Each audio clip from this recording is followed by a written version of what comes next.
Across the UK, online and on DAB. A radio star is born. You're going to love Talk Radio. Talk Radio. Thank you, Johnny. Thank you, Ash, Iain Lee. Talk Radio. Suzi Quatro is on the show later on at some point. You can give us a call about anything you want to. 0844 499 1000. It's literally the show where you can call in about anything. I'm Iain Lee. This is Talk Radio. Late night, Iain Lee on Talk Radio. We have ways of making you talk.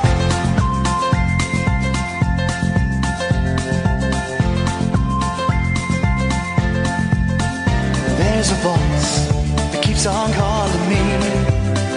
Down the road, it's where I'll always be. Every stop I make a new friend. Can't stay for long, just turn around and I'm gone again. Maybe tomorrow I'll wanna settle down. Until tomorrow I'll just keep moving on. Down this road that never seems to end. When new adventure lies just around the bend. So if you wanna join me for a while, just grab your hat, come travel light, that's hobo style. Maybe tomorrow I'll wanna settle down.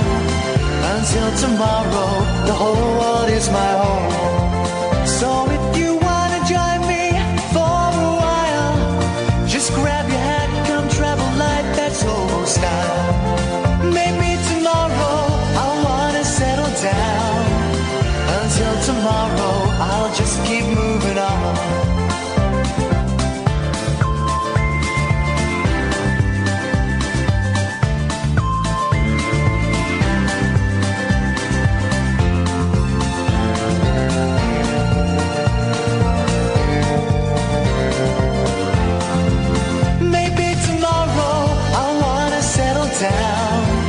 Until tomorrow, I'll just keep moving on. There's a world that's waiting to unfold. A brand new tale no one has ever told. We've journeyed far, but you know it won't be long. We're almost there and we paid our fare with a hobo song. Maybe tomorrow, I'll wanna settle down. Until tomorrow, I'll just keep moving on. So if you wanna join me for a while, just grab your hat, come travel light, that's hobo style. Maybe tomorrow, I'll find what I call home. Until tomorrow, you know I'm free to roll. So I've still got this weird buzz. Gone. I've still got this weird kind of stomach bug type thing. It's not as bad as it was, and, you know, I don't think anyone's going to die. I just feel like... 0844 499 1000, by the way. You can call them about anything you want. I just feel I need to do a really big burp. And regular listeners to my show will know that due to a medical deficiency, a disability, I don't want to call it a handicap, but it is... I am unable to burp. I just can't do it. So I've got this, and it's weird. Everybody who's had this bug, and Kath has had it, and my kids have had it, and my mother-in-law has had it, and the Dennis Le Corriere has had it. Describe it as this. Maybe you've had it. Have you? Describe it in the same way. It's just like this kind of rumbly-tumbly thing, sort of just underneath the rib cage. Is that that's the gut? Is it? It's not in the stomach. What you'd consider the stomach. The kind of the gut there. It's all a little bit gurgly, wurgly. And I feel like I need to do a really big burp, and I can't do a big burp. I was lying on the floor in the office for an hour before the show. Just lying on the floor. Well, I've got the double whammy. I've got the stomach, and I've done my back in at the weekend because I lifted an amplifier incorrectly. And then Jason Cundy and Andy Goldstein come in and they said, what are you doing on the floor? I said, I've hurt my back. I didn't want to tell them I had an upset stomach. It would imply a weakness. And then Cundy's very kindly, he's a former athlete, so he knows all about backs and stuff. He was giving me tips on how to improve my back. Although he did say lying on the floor is the worst thing you can do for a bad back. I didn't think so, because I had assumed I had my knees up, and I would always thought Alexander technique, that when you're lying on the floor like that, it kind of allows the back to stretch out a little bit. And I was doing a little bit of a stretch, so I felt anyway, long and short of it is, I need to do some wicked stretching, and I need to do a massive burp, and then I'll be fine. Until that moment happens, though, I'm going to be in severe agony. If you want to call in tonight, we'd like you to. No pressure, but you can. What can you call in about? Anything you want. Anything you want. And, I mean, there's nothing in the papers, so, you know, there's not, I'm moving them closer to me, but there's nothing in the papers. And it'd been a strange old day. I missed the Stephen Wolfe fiasco, and I don't really know what's gone on. I don't think anybody really knows what's gone on. But it was one of those things where when I saw a tweet about it, and I thought it was a joke. And it turns out it's not a joke. I've met Stephen Wolfe. I've interviewed Stephen Wolfe. You know, apart from his atrocious, obnoxious right-wing politics, he's a decent fella, you know. I mean, yeah, he's in UKIP, and I think everybody that's in UKIP is a bell. But that to one side, we're not the BBC now, I can say that. That to one side, he was a nice enough fella. And then there was the talks of car chases through Strasbourg or wherever. Well, I don't really know what was going on. It's all a mystery, isn't it? Is it just me, right? Or has this country got really rubbish recently? I think it's got rubbish recently. It feels like UKIP are in power, doesn't it? With Theresa May's full-on right-wing speech. I might do a burp in a minute. I can feel where it is. And I'm worried if I squeeze it, something's going to come out. And, you know, all kinds of rumours of fisticuffs, actual, you know, alleged punching in politics. Wow. I mean, it's kind of funny, but it's also, if the politicians are duffing each other up, what hope is there for, you know, Joe Bloggs on the street? I think this is the beginning of dark days in politics. And I would say for the next 10 years, because that's how long Theresa May's going to be in power, at least. It's grim. I think I'm the liberal elite. I think. I'm certainly liberal. Would I be considered elite? I've got a nice house. I've got a detached house. That's kind of an elite thing, isn't it? I think that's elite. So I'm doomed. I'm screwed. 0844 499 1000 is the telephone number. Here's the question that I do want to ask you. Well, two things. Matthew on Twitter has asked this, and I have no idea where this has come from. And I do have an answer to it, actually. Maybe I'll reveal my answer later on. But Matthew says, potential topic for tonight, Iain. Have you ever complimented or been complimented on your genitalia?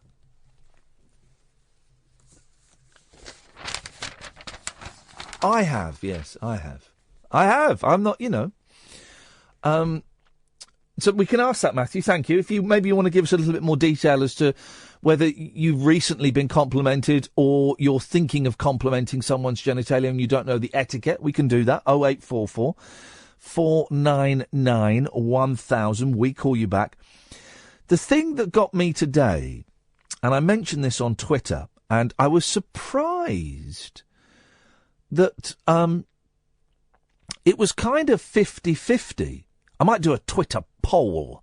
In fact, during the next break, I'm going to do a Twitter poll. Because it was kind of 50-50. I thought it would be 90-10 in my favour, right?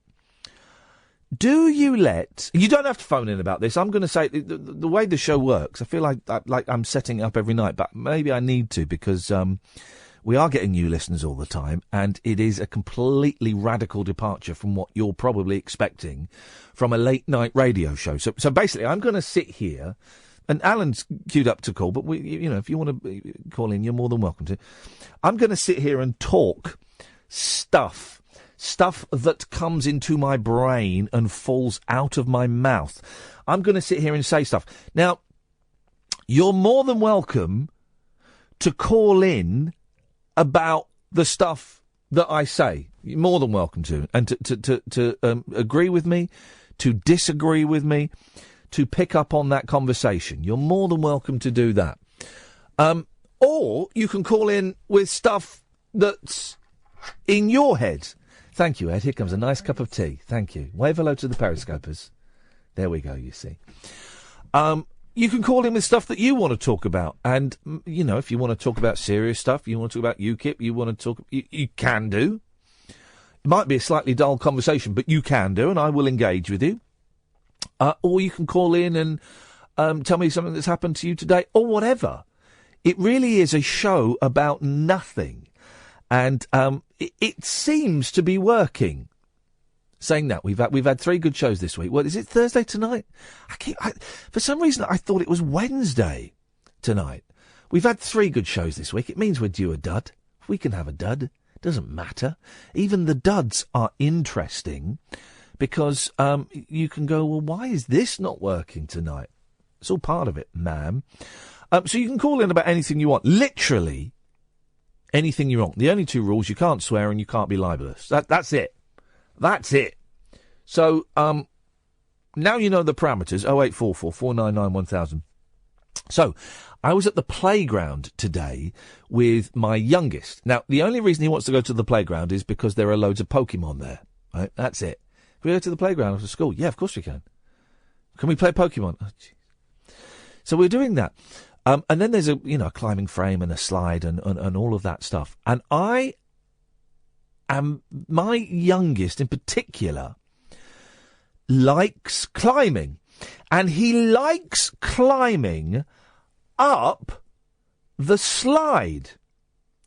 And I don't have any problem with that whatsoever. There are caveats. One being, if there is someone wanting to come down the slide, they have priority. Okay, as long as no one's waiting to come down the slide, they have priority. You can climb up the slide. If you're at the bottom, you've started climbing and someone wants to come down the slide, you get out of the way. If you're near the top of the slide and someone wants to come down, well, then you can finish your climb, okay?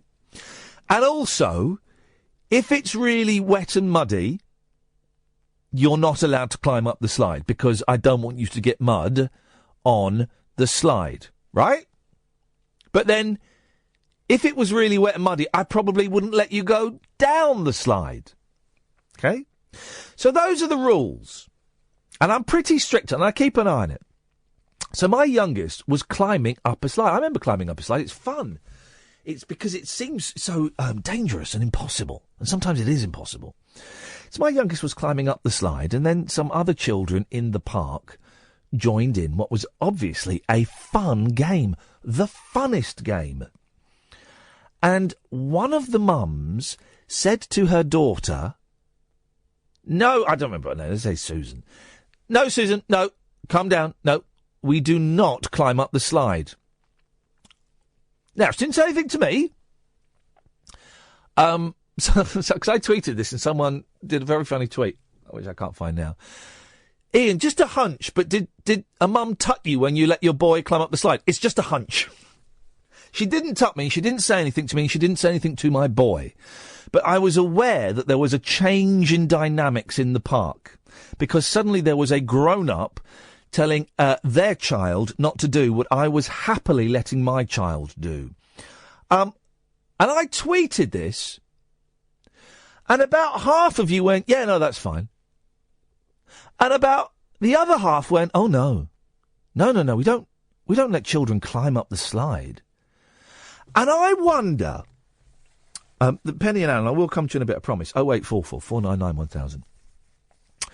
I wonder if there is something deeper in this. If there is a trait.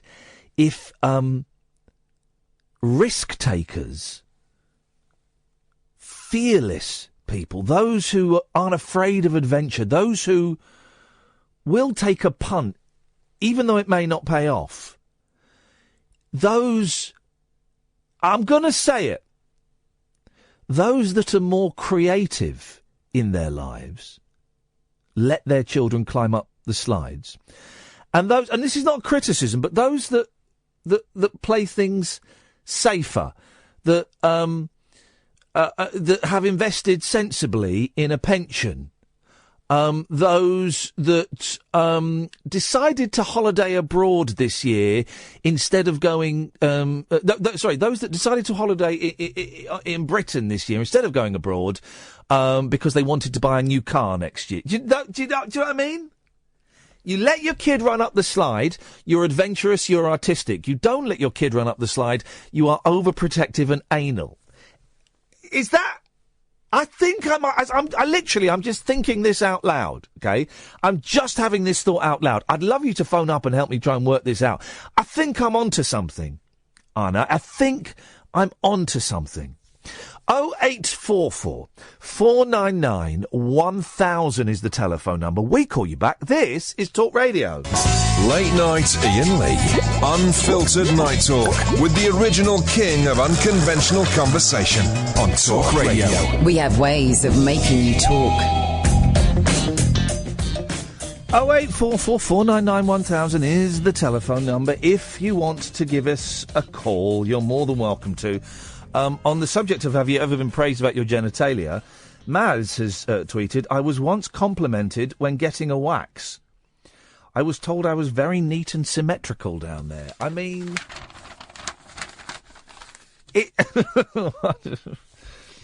Penny!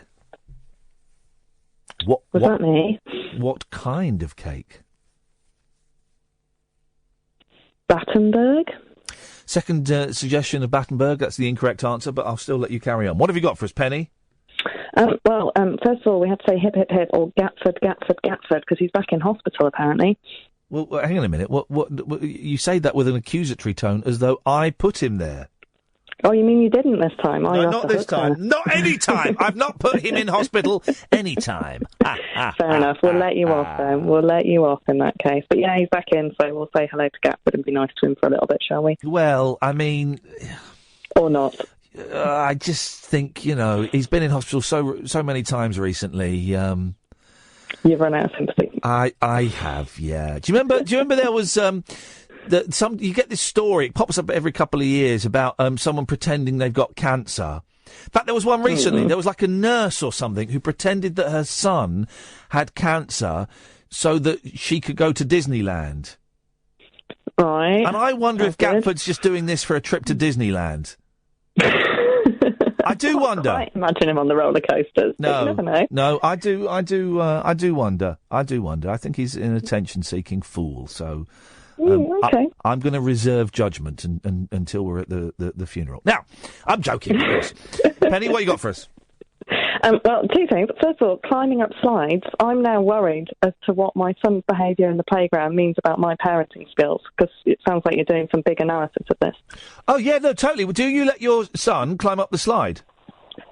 If he's the only one there, yes. But if there's lots of well-behaved kids trying to go down the slide, then I stop him, because he won't get out the way otherwise. Yeah, that's fair enough. That is your classic artistic parenting. You're a free spirit, Penny. You're one of the good guys. Oh, that's the best compliment I've had in ages from anyone. I'll take that. Yeah, take it. No, seriously, you little bit of danger, a little bit of risk. You live life to the maximum, and you're artistic, you're creative, and you're prepared to take chances, knowing full well that some of those risks may not pay off. But that's life. That is life, indeed. And also, I have a 4-year-old son who just never listens to me anyway, so he's probably just going to do his own thing. Well, my 5-year-old, there's this weird roundabout, right? What is it? It's a big sort of plastic circle, right? It's like a big plastic O. And it's on an angle, right? And basically you can sit on this big O and you've got it's like a bench around the edge, isn't it? Yeah, and you spin it round. Yeah. And it goes, so you go up and you go round. And my youngest was playing a game. He's 4, not 5. Did I say 5? He's 4. Where he was stood on it And then some girls were pushing it, and then another boy would push him off. And I went, Right. just be careful. He went, I'll be fine. I went, all right, just be careful. And he did it. He did it 4 or 5 times. He get pushed off. It was being spun round. It wasn't going fast. I went, just be. Are you sure you want to just be careful? Yeah, I'm fine. All right, fine. The 6th time, he got pushed off and he smacked his chin on the thing. Now, and then he got upset and started crying and stuff. And I went, well, told you so. This is the thing. I actually said, I did warn you that would happen. I said exactly that to my son today when he scooted into a wheelie bin because he wasn't looking right. Yeah, you see, I told you so. And then I sound like my mum, which is just worrying. I don't like that. You did what? It makes me sound like my mum. Yeah, we all end up sounding like our parents. That's just scary. Hey, Penny, I know I'm Really fat. scary. Tomorrow I'm going to start losing weight again because I did for a bit, and then I stopped. I bet if I weigh myself tonight, I'll be close to 16 stone. I bet. Don't do it. I've got to. I've never felt. All the periscopers can see. I've never felt so fat, and it feels hideous. Are you going to start running again then? Well, I might go for a run tomorrow. Everything's a little bit tricky at the moment to kind of do that sort of stuff. But yeah, I might go for.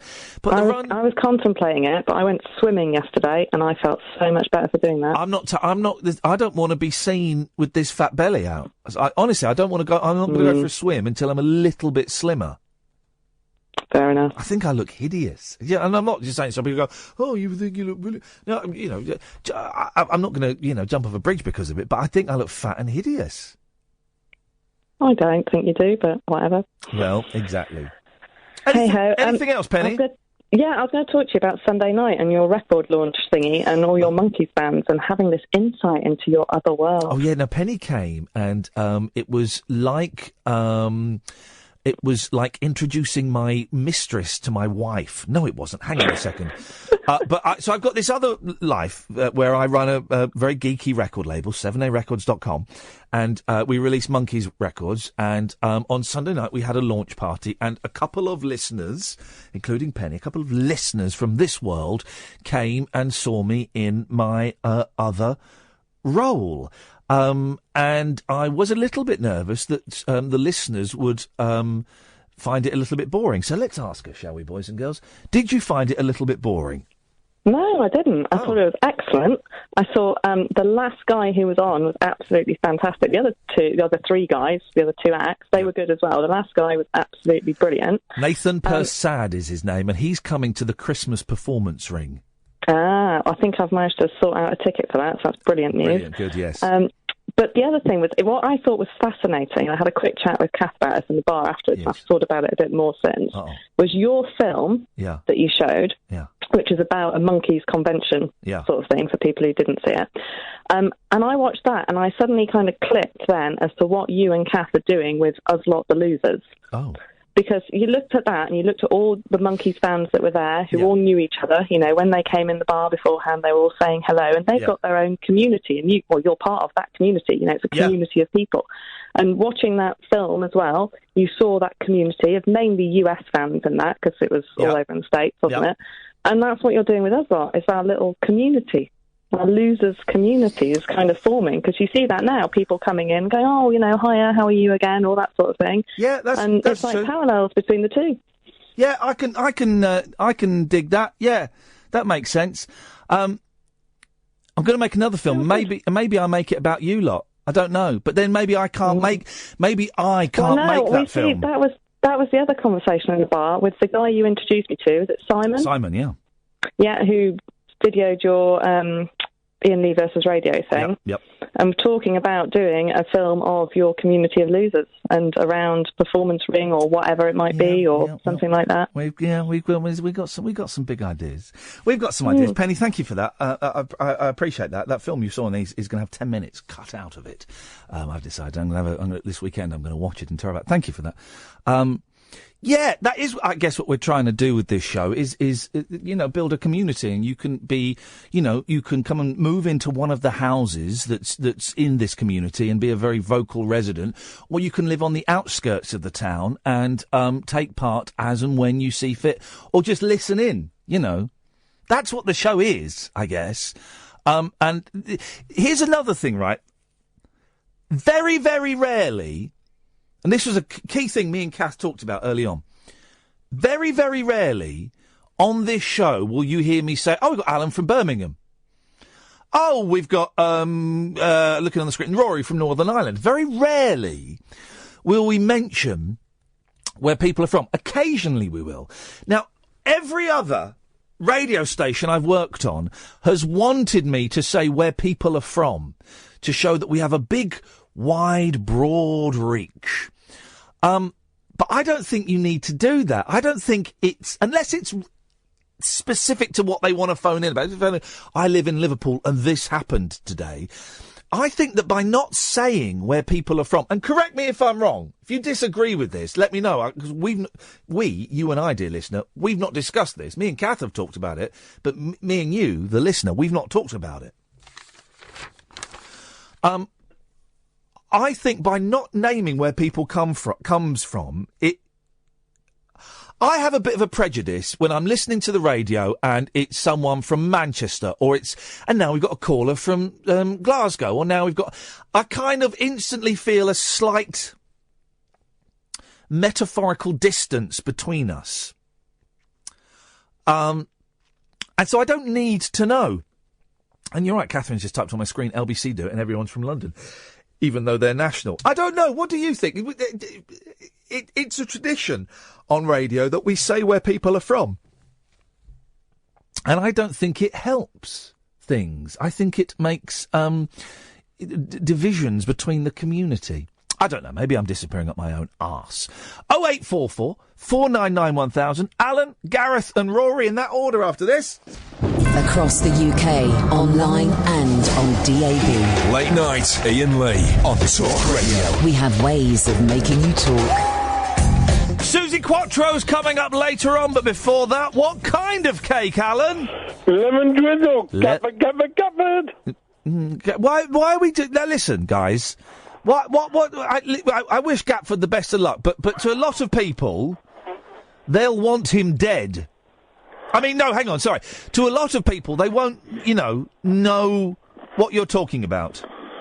Well, according to Lee Benet on the Talk Radio listeners' Facebook page, oh yes, where Gatford is a member, yes, we've been told to say Gatford every time we call in tonight. Okay. Sheridan has tweeted me, "Hi Iain, what is Alan Caddick, and how can Alan Caddick?" Oh, here we go again. Well, you going to answer the questions? Well, only Sheridan can answer the question, as I explained last week. Right, first question from Sheridan. What is Alan Caddick? Alan Caddick is a person who calls in every night. And how can Alan Caddick? He calls in by calling 0844 499 1000. Okay, well, that's excellent, information, informazione. Remember, they call you back. Alan, do you want to speak to... I tell you what, because I've got a bit of a stomachache today, right? I was going to say, you're not feeling too well, Iain. I'm all right. I'm better than I was, and I'll be fine. We'll make it to the end of the week, but I do feel a little bit uncomfortable. So could you do my job for me? Okay. Could you say hip, hip, hip to Gareth? Hip, hip, hip, Gareth? Hip, hip, hip. How are you, sir? I'm all right, Alan. How are you? Oh, not bad. Apart from being dumped today. You've done what? I've been dumped. Oh, I'm sorry. How has that happened? Well, this girl I was going out with, she done the dirty on me. She's done the dirty on you and dumped you. That's shocking. That's horrible. She done me by doing the dirty with somebody else. Oh, there's a third party involved as well, is there? Someone from Caddick. From who? Caddick. What? Where's that? It's north of Birmingham. Well, look, I'm sorry, Alan. That's horrible, isn't it? What's the next steps? What's the plan? I look like it's back on the dating sites for me. Yeah, it could do. Yeah, it's not a bad idea. You've got Plenty of Fish and Badoo. Yes. Those are my two main ones. Because you have to put like a line on there, don't you, to describe yourself? How do you describe yourself? Young, free and single. That's pretty good. Yeah, well done. How would you describe yourself then, Gav? Young, free-ish, and not single. I would describe myself as young, gifted, and black. That's a good song, isn't it? Alan, if you had to describe yourself using only a title of a song, what would you go for? Oh, here we go. This is good. Mr. Blobby. Yeah.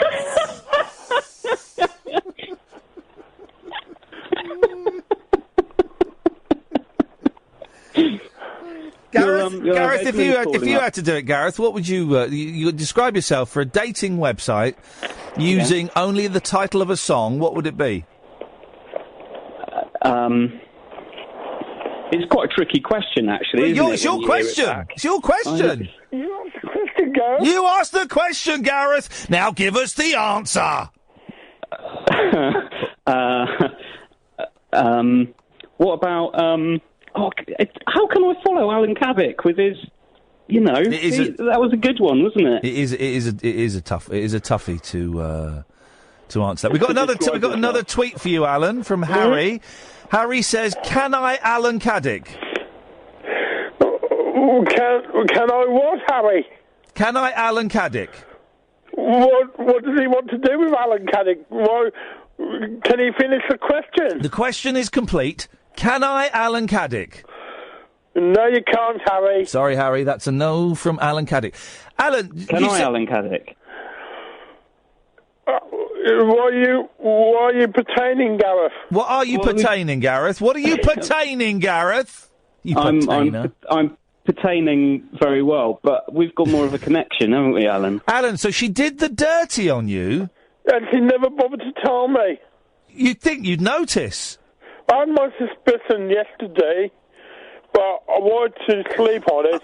You slept? She did the dirty on you and you slept on it? That is disgusting.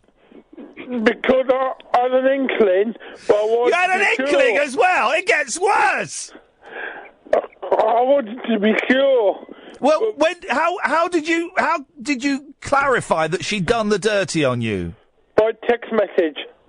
So she told you, and then what did you do? She told me she had a boyfriend, and so I said, "That's it, you're dumped." Because there was no way I'll go out with a liar. There's no way you go out with a lie, especially after she'd done the dirty. I'm guessing you didn't ask her to do the dirty on you. No, never. No, she just did it. Willy-nilly. Yeah. That's outrageous, isn't it, Gareth? It's terrible. I think we're the only ones here that are getting the innuendo, but that's fine. Innuendo. I'm just trying to think of some more, Ian. So you, Alan, you met her. What did you meet her on? But did you say Badoo? Yeah, she found me on Badoo. Badoo? Yeah. What? No, I've not heard of Badoo. I know Grindr because I've completed that. And Plenty of Fish. Plenty of Fish is that one as well. Yeah. That's a good name for a dating thing. But I don't know Badoo. Is it done by the same guy that did David Baddiel? No, that was Frank Skinner. Okay. No, it wasn't. It was Rob Newman. Oh, I was watching 3 Lions yesterday. Here's the thing, right? Is that the prequel to 4 Lions? Here's the thing. No, the original. Here's the thing, right? When it was Newman and Baddiel, who would have put money on David Baddiel being the most successful out of those two when they went their separate ways? Would you have done, Gareth? David Baddiel's just been fired, hasn't he, for talking about the Queen's sex life? Did he get what on that programme on BBC Radio 4?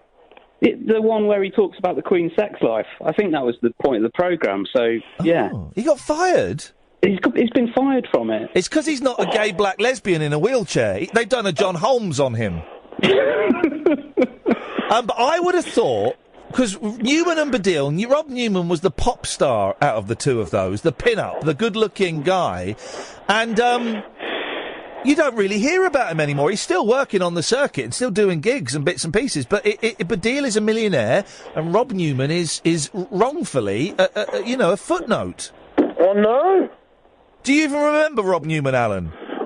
I remember a gag where they were dressed up as old gentlemen sitting in chairs.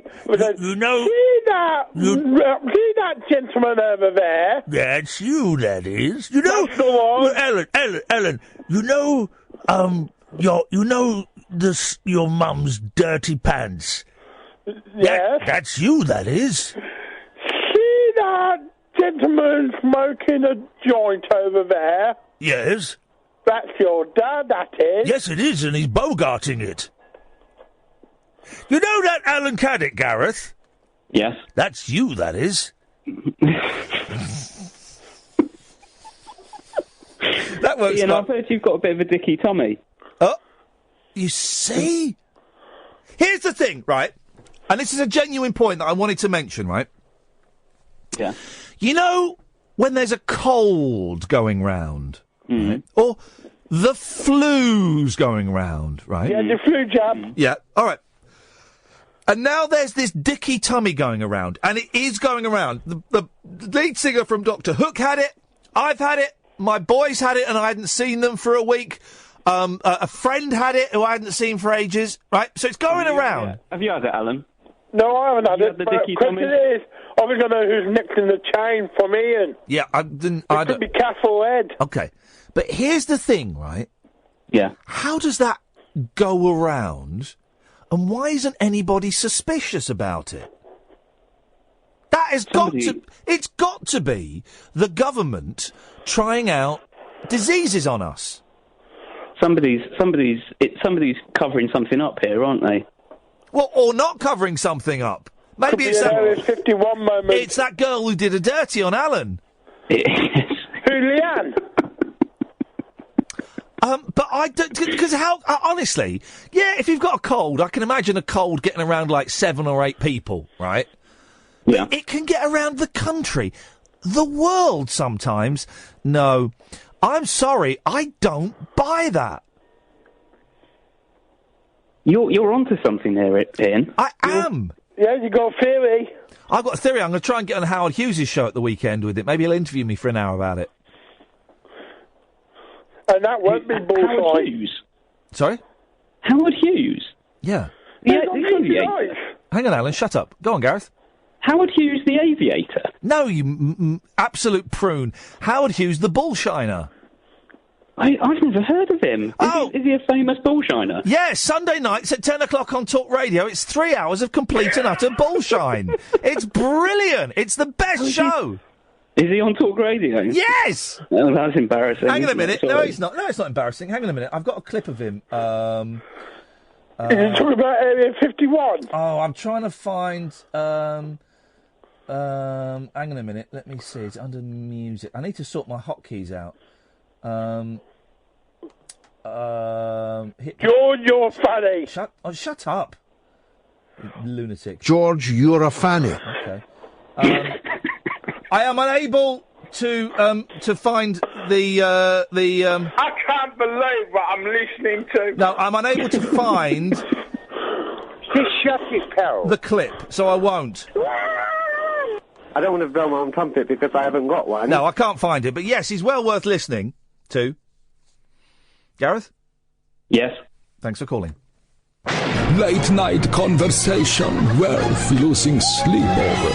Iain Lee. On air and off the leash. On Talk Radio. We have ways of making you talk.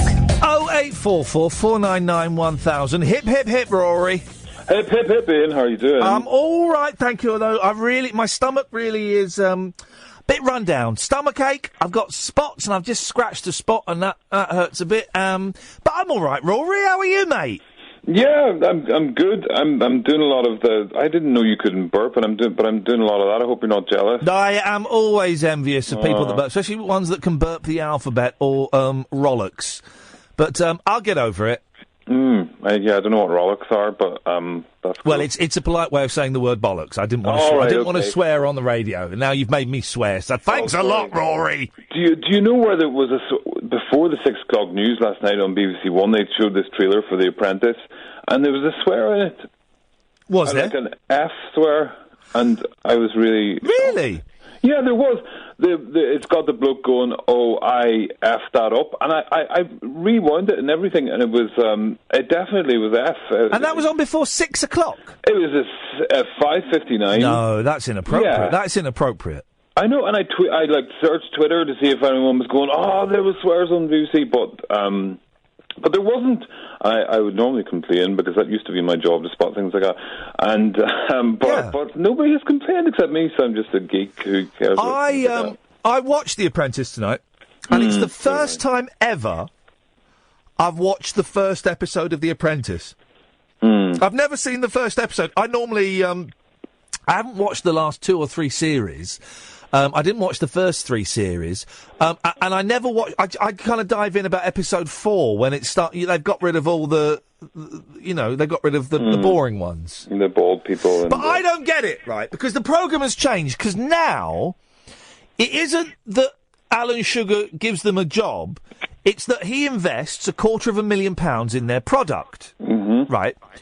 So I make up that he already knows which 3 or 4 people he wants in the final. Because supposing it gets to the final and all 4 people have got absolutely terrible products, right, and they come in and pitch and all their products are terrible, they wouldn't allow that to happen. He knows which one of those people, what their products are, and he knows the sort of 2 or 3 that he thinks are worth taking a punt on.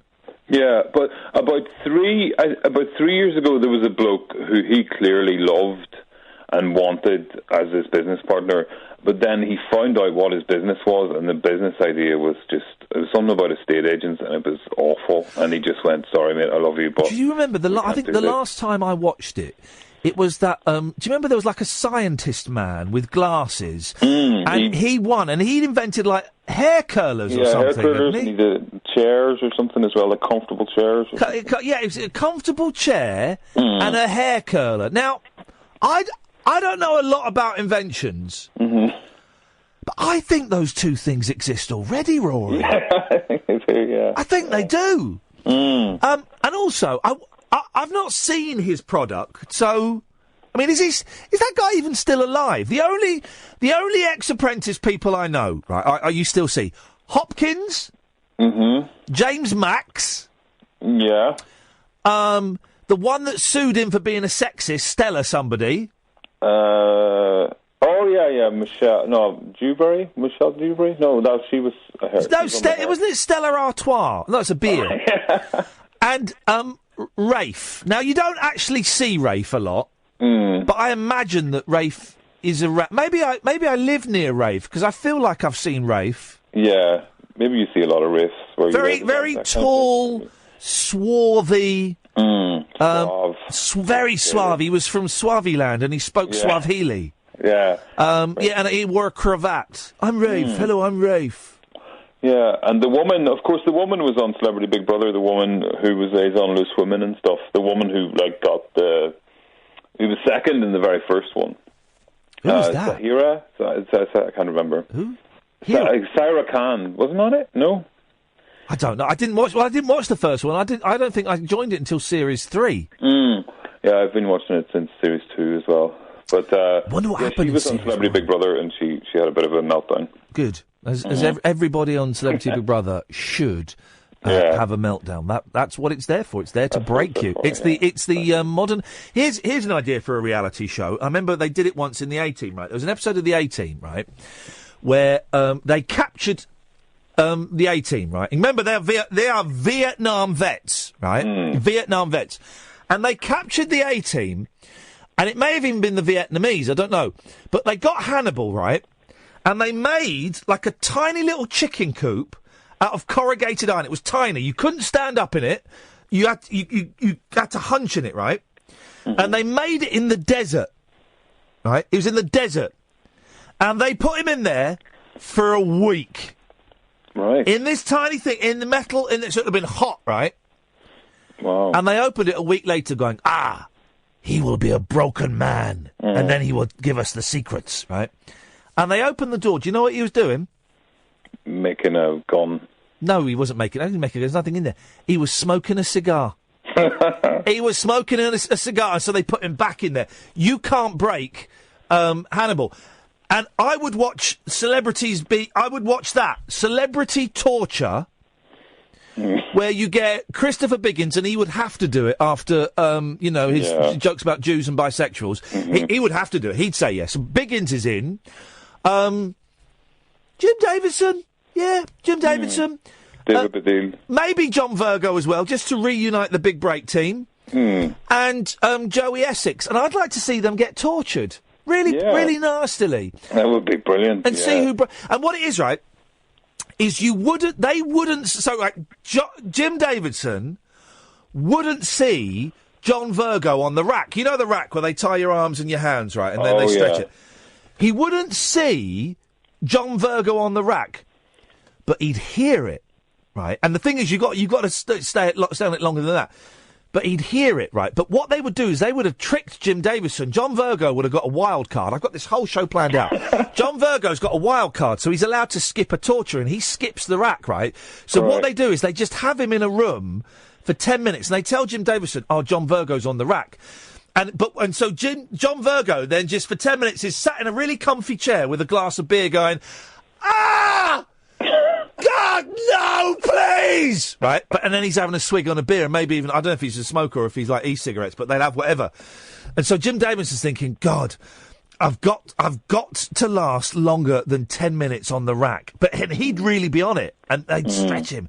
I think I might phone up Channel 5 tomorrow and pitch that. Because that is actually a proper good show. Definitely, yeah, that'd be amazing, yeah. Nice one, we're going to pitch that tomorrow. Definitely. Anyway, Rory, what did you call in for? Oh, I was just going to say, I'm also 16 stone, and You're quite tall as well, aren't you? I'm 5'11". Oh, you're tiny. Sorry, I do apologise. But go swimming, because there are people in that swimming pool, and they are 30 stone, and they don't care, and they're playing with their kids, and they're swimming, and they're having a great time, and you will not feel like fat when you go to the swimming pool, really. No, but I look disgusting. Yeah, but so do they, and they've got tattoos and paramilitary symbols all over their body, and nobody gives a shit. You know? Okay, well, it's the second time you've done that. What is wrong with you that you can't censor yourself? Do you know what it is?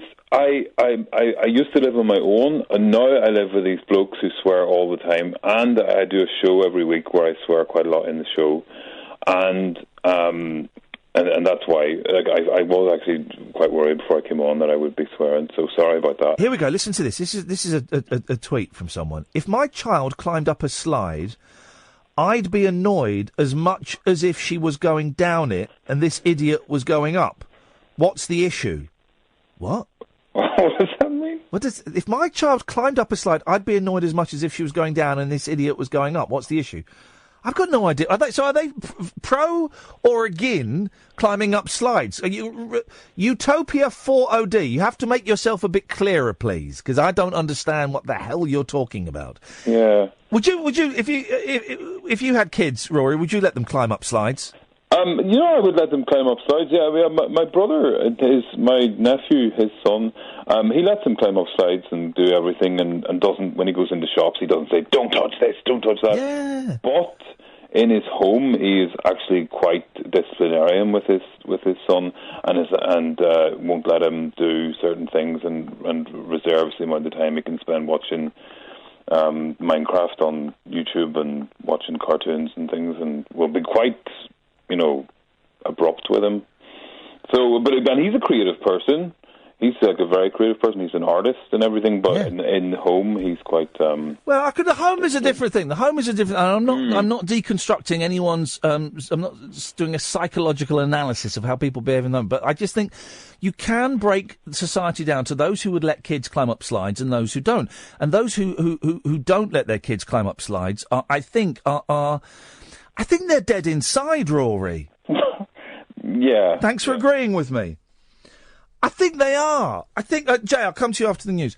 I think if you don't let a child climb up a slide, you are dead inside. Where's your spirit? Where's your creativity? Where's your soul? Yeah, it's not there. I think letting someone climb up a slide shows that you're a rule breaker, but not like an anarchist. I'm not in any way condoning anarchy. You're a little bit groovy. You're a free thinker. You're an individual. I think if you don't let children climb up slides, then you are not an individual. I'm just saying. If you want to take part in the show, you're more than welcome. It's not. Hang on a minute. An hour's gone. It feels like I've only been here for 20 minutes. Blimey, time is falling through our fingers, guys. We better get a wriggle on, huh? We got to squeeze in Suzi Quatro before the end of the show. 0844 499 1000 is the telephone number. We call you back, and as you've heard, you can call in about any old rubbish. I'm Iain Lee. This is Talk Radio. Across the UK, online and on DAB. Talk Radio. We'll get you talking.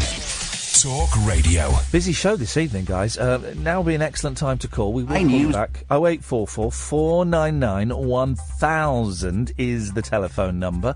Or you can follow me on Twitter as well if you want, at Iain Lee. IAINLEE. It's 11 o'clock. This is Talk Radio. Late night, Iain Lee on Talk Radio. We have ways of making you talk.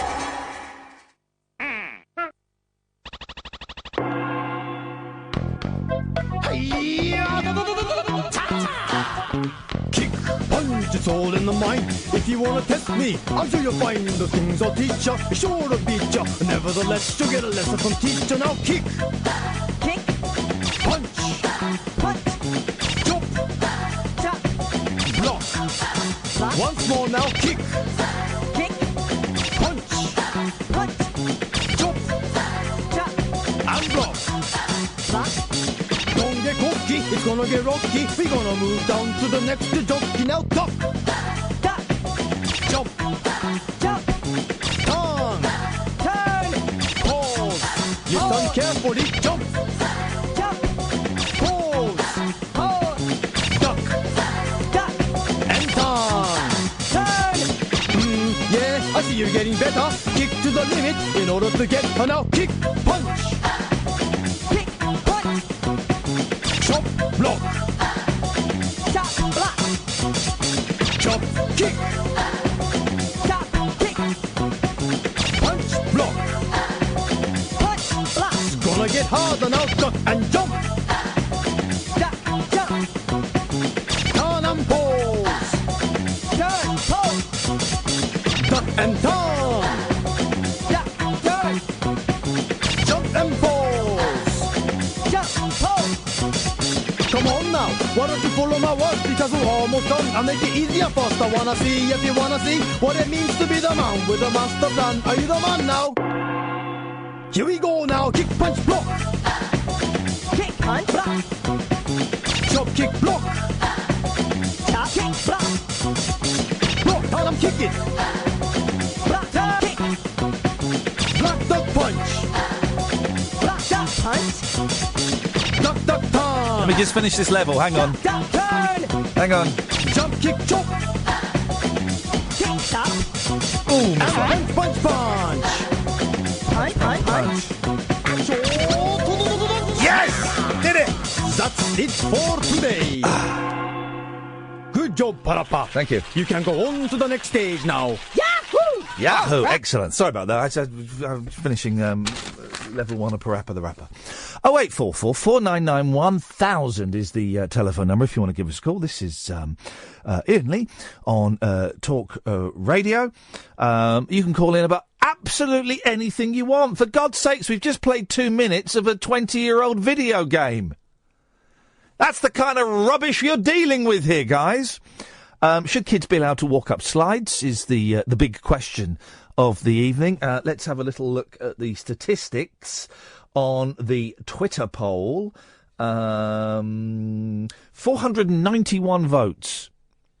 It's true. Get a life. 69% say yes. So it's a funny number, but it's a very serious point that's being made. 31% of you have no souls. There's 23 hours left on that poll, because I didn't know how to change it, so it would be done in an hour, so that's the way it goes, isn't it? Let us go to Jay. Good evening, Jay. Hip, hip, hip. Hip, hip, hip, Jay. I'm gutted. I phoned up when Caddick was on. I'd like to speak to him. Maybe I'll catch him some other time. Maybe. He's been good the last couple of days, hasn't he? What's your definition of good? Well, just some of the stuff he comes out with is... sometimes you think, you hear him talk and you think, oh, he's a nice guy, but then sometimes he's so quick. When you asked him yesterday what part... he said, I'd eat you, and he just came out with, what part would you start with? Well, what kind of mind works like that? Well, a very hungry mind, I think. In terms and Mr. Blobby today, I was doubled over. Anyway, that's not...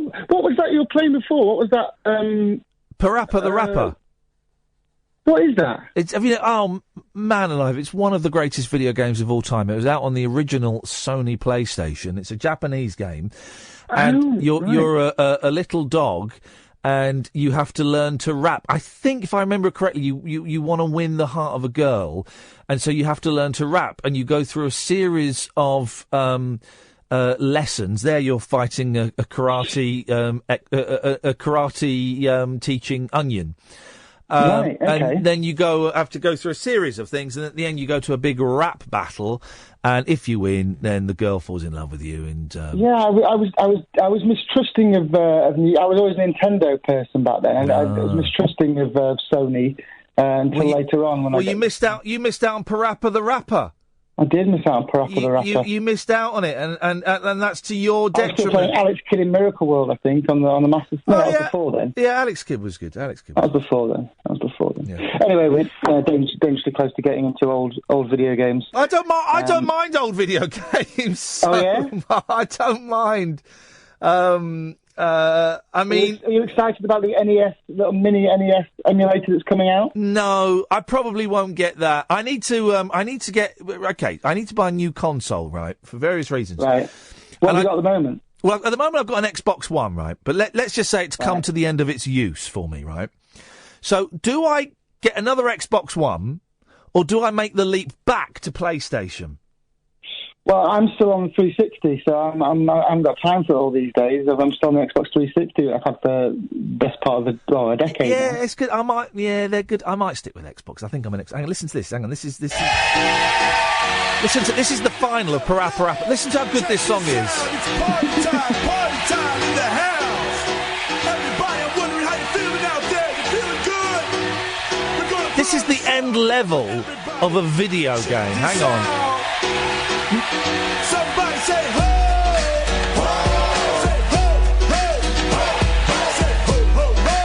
And what are you supposed to do? You're supposed to rap along? You got to rap. Hang on. Basically, it's one of those games where you've got to press the button at the right time and you rap. It's like an early version of Guitar Hero. Then. Yeah. Here we go. What you gonna do? What you gonna do? What you gonna do? Are these original songs? For the game? Yeah. And you can get the album as well. It's absolutely amazing. Okay, I'm sold. It's a great game. It's a great game. Guys, go and buy a PlayStation and get Parappa the Rapper. It'll cost you about 50 pence. It's a joy to behold. Very good. Anyway, doesn't it make you proud to be British? Sorry? Does it make you proud to be British? What's that? MPs slugging it out with each other? Yeah, just how we conduct ourselves on the international stage. It's marvellous, isn't it? It's what Churchill would have wanted, I think. It is. We have to be careful because the allegations and people have denied allegations. No. But. Right, we're not. It is the most incredible story. Whatever, even if 5% of it is true, right?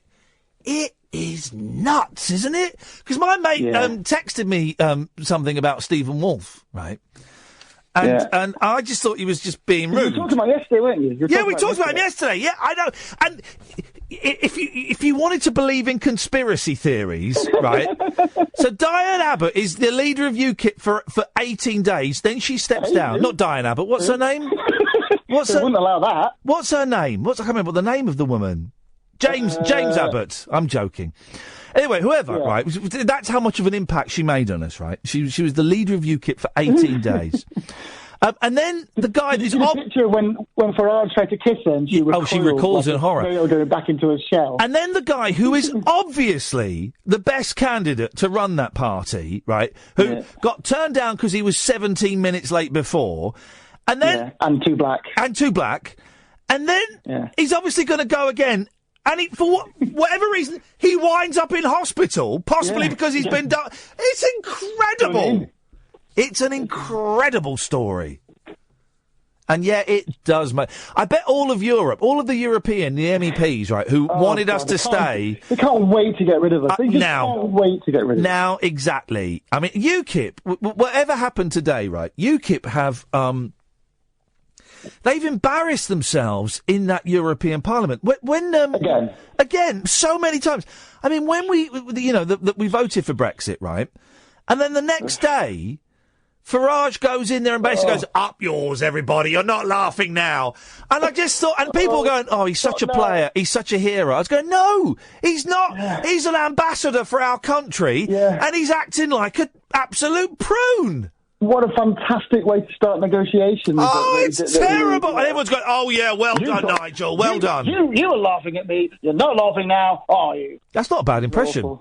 But it was... Copy Matt Ford's impression. It was embarrassing. He has embarrassed us there. Embarrassed us. And it looks like UKIP have embarrassed us again.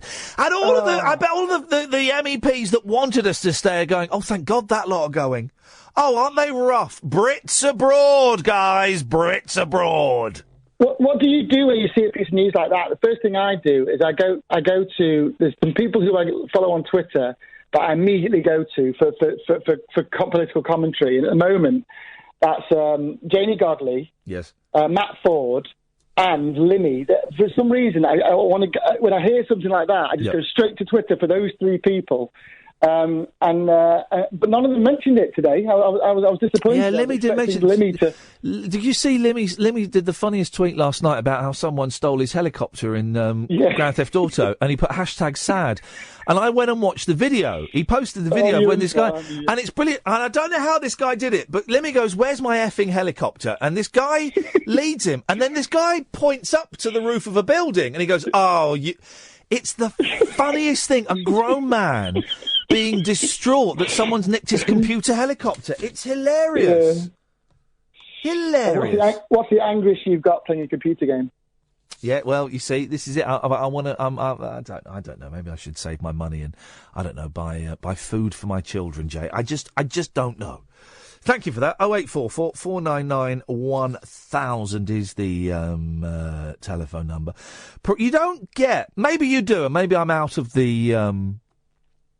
Maybe I'm out of the video game loop a little bit. But Parappa the Rapper was genuinely a groundbreaking game. Genuinely, right? A, the music was excellent. B, it was basically what we now know as Guitar Hero. It was one of the first kind of games like that. That led to Guitar Hero and Rock Band and all those things. It was also nuts. I mean, a properly insane game. A dog has got to learn to rap to win the heart of another dog, and the first teacher is Chop Chop Master Onion. And then there's a driving instructor. Then there's I mean, it is bonkers, right? It's Japanese, of course. Of course, the best games are. It's on my phone, and I'm periscoping. Remind me tomorrow. I recorded the boys while I was playing Pac-Man today. The screams have died down a bit because they're a bit more used to it, but there's still quite a bit of screaming. I'll edit that down tomorrow. Remind me to do that for tomorrow's show. We'll play the audio of my boys when I play Pac-Man because they get so excited. Ah! Ah! It's all that going on when the ghost comes. Ah! But it's not as shrieky as it was for the first 3 or 4 times they saw it. They've kind of got a bit used to it now. So I need to show them Defender or something. 0844 499 1000 is the telephone number. We call you back. Lee, and then Jonathan, and then it could be you, dear listener. This is Talk Radio.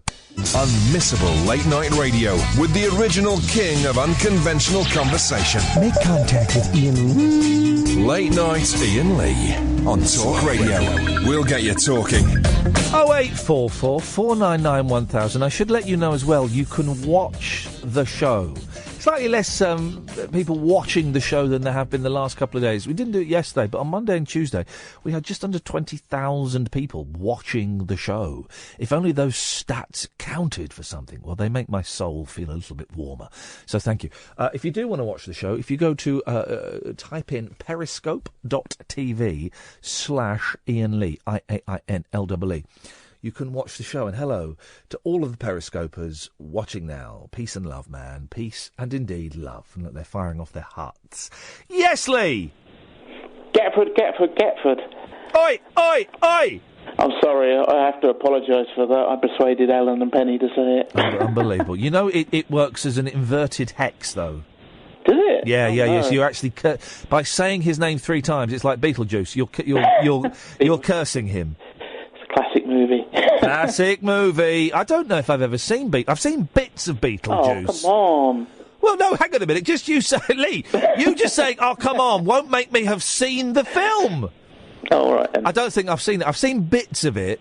Well, it's your homework. There you go. Well, I shall watch that tomorrow, guys. That's what I'm going to give us a call. Yes. Oh, wait, hang on. Oh, that reminds me. Hang on a minute. You've got homework, dear listener. Film Ring is to watch Holy Hell. Don't worry, the next film will be a lot more light-hearted. I already know what the next film's going to be. But it's on Netflix. Last time. No, I know, but this time it really will be, because I do know what the next film is going to be. But your homework is to watch a documentary called Holy Hell. It's the one about a cult. There's also a cheap horror film, I think, on Netflix called that. But watch that, and I'll let you know when we're going to talk about it on the show. It'll be one day next week. We're going to get, hopefully, the guy that made the film on the show. So that's the plan. Anyway, Lee, what you got for us? What's the longest you've ever played a video game non-stop? You know, like when you've had a session. Oh, back in the day, me and my mates would play FIFA. I don't know, 8 hours? Yeah, something like that. And you kind of start. It'll be 10 o'clock at night, and it'll be. Should we have a quick session of FIFA before bed? Yeah, go on then. And then suddenly it's like 5:30, 6 in the morning. You're like, I really should go to bed. Yeah, I still do that a little bit now. Sometimes. Yeah, I don't get as much time to play games, and I'll have a little session tomorrow, hopefully. But I don't get as much time, and I miss, because you can play it all online now. I miss going round to a mate's house and having to take an extra controller around and plugging it in, and I miss that aspect. I miss sitting on the floor with 3 other blokes playing FIFA. I miss that, and I haven't done that for years and years and years and years. And doing it online is fine, but none of my friends have got consoles anymore, and I miss. It was a very it was a very shared experience, and for me now, playing video games isn't quite so shared, which is a shame. I miss that. The best bit, and this is going back further than consoles, is when you wait 20 minutes for the tape to load, and then the tape gets chewed up in the computer. Well, you see, the kids these days, they think they're having it tough if you turn on the computer and it says update needed. And you go, guys, you haven't got a clue what this is like. You should have seen it on cassettes. What's a cassette? Oy. I know. I used to have an Amiga, and it's like, some games were like 4 tapes, and you're like, please turn tape over. It's like, God, please turn the tape over. We are living in nirvana at the moment in terms of video games. Now, as you played some music a second ago, did you ever play Cannon Fodder? It wasn't Amiga games, it was Commodore, but... No, I didn't. I don't know Cannon Fodder. No, it's a great bit of music. Here you go, look. A lot of them... Here we go. It's a great bit of music.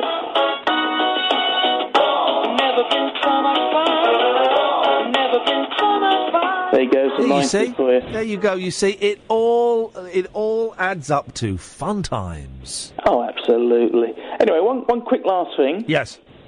You remember we watched what was it called? Elliot movie. I've forgotten the full title. Kung Fu Elliot. That's the one. We watched it because it was kind of bad. Yeah. I watched something knowing it was probably going to be bad on Channel 5 the other day, and it's worth watching because it's that bad. Yeah. It's called Aftermath. It's like a sci-fi channel, new sci-fi that they had on Channel 5. But believe me, it's so bad you'll just be into hysterics. Is it a film or a television programme? It's a new TV series. I don't watch TV series. Just put it on in the background. You'll be in hysterics. Lee, I may check it out. I tend not to watch TV. Thank you, Lee. I tend not to watch TV series because they always end up disappointing. I mean, I got sucked into... Kath and I have got sucked into watching the National Treasure, the Robbie Coltrane as a sex offender thing. And I don't think it's very good. I don't think it's very good at all. Now, I think there are only 4 episodes, so we've done episode 3, so next week is the last week. So we'll have it on. We always miss the last 5 minutes anyway, because we have to come in here and do this. So we'll probably have it on. Is last week the next week? Is next week the last week? I think it is. But I don't think it's been very good at all. I think it's been absolutely terrible. Really overrated, badly acted, ham-fisted writing. But no one will come out and say it's not very good because it's such an important subject matter. And it's got some, real talent in it. Julie Walters is excellent in it. She's kind of the only thing that holds it together, as far as I'm concerned. And no one will come out and say, this is a bit of a stinker, actually. And I think that's a shame. 0844 499 1000. Yes, Jonathan, what kind of cake? About cake. What cake? I don't care about cake. Well, geez, you've really got... I tell you what, you sit there and you can just think about what you said for a little bit. Tris? Pip, pip, pip. What kind of cake? Tonight I'm going to go Victoria Sponge. Beautiful, beautiful. It's a classic. We keep going back to the Victoria Sponge. How's your weight loss going? Oh, do you know what? I'm 8 weeks tomorrow, not that I'm counting. And I'm still on it, and I'm still very, very down about it. I'm not losing as much as I'd like, and it's boring. Are you losing, though? I am losing. I'm not doing the thing where I weigh myself, because I think if I have a few days or a week where I don't lose anything, I'll just chuck in the towel. So I'm going on other people's advice, and that's the thing, isn't it? The second I think, it's not working, I'll just gorge again. Yeah. So, but I'm sticking with it. And I don't think I'm losing anything, but apparently I am. Well, I've gone down a waist size. Well, that's progress, mate. That's progress. That's but you look in the mirror and you just think, ugh. Yeah. Different, are you? Yeah. I hate how I look, and I hate it all. But no, it's coming off. Thanks for asking. Good work. Yeah. How are you doing, my friend? Yeah. Life sucks. Yeah. Life sucks, man. But apart from that, everything's great. I'm going to get 3.5 hours sleep tonight because I'm taking the boys to school tomorrow, which is a joy, by the way. I'm not in any way complaining about that, but I'm just anticipating being exhausted. I'll be able to come back and have another couple of hours sleep once they go to school, but I will get woken up at about 6 o'clock by my youngest climbing into bed with me going, is it time to go downstairs yet? Is it time to go downstairs? So I shall give him my, one of the rare occasions I will give him my telephone so he can watch Netflix while I doze for another 20 minutes, and then we're up and the day begins, and but that'll be good. I'm looking, it's always a joy to take those guys to school. I mean, I got awoken at 7 o'clock this morning. Sorry, by my 6-year-old who, because I was late making breakfast, I was woken up with a packet of crumpets being thrown at my head. Well, you see, not the kind of crumpet you expect to get in bed, but that it is these days, mate. It is these days. What you got for us, Tris? Well, I was going to pick you up on a point you made last night. Yes. You were talking about the Stones, Black and Blue, yes, and about it being a terrible album. Yes. You're very wrong. It's one of their best. And I know you don't like the Stones. But I genuinely think if I was to put together my top 50 albums, it would be in there. Just to make sure we've got the right album, it's the one that's got "Daddy, you're a fool to cry." Yes, it has. Fool to cry, and it makes me wonder why. It has indeed.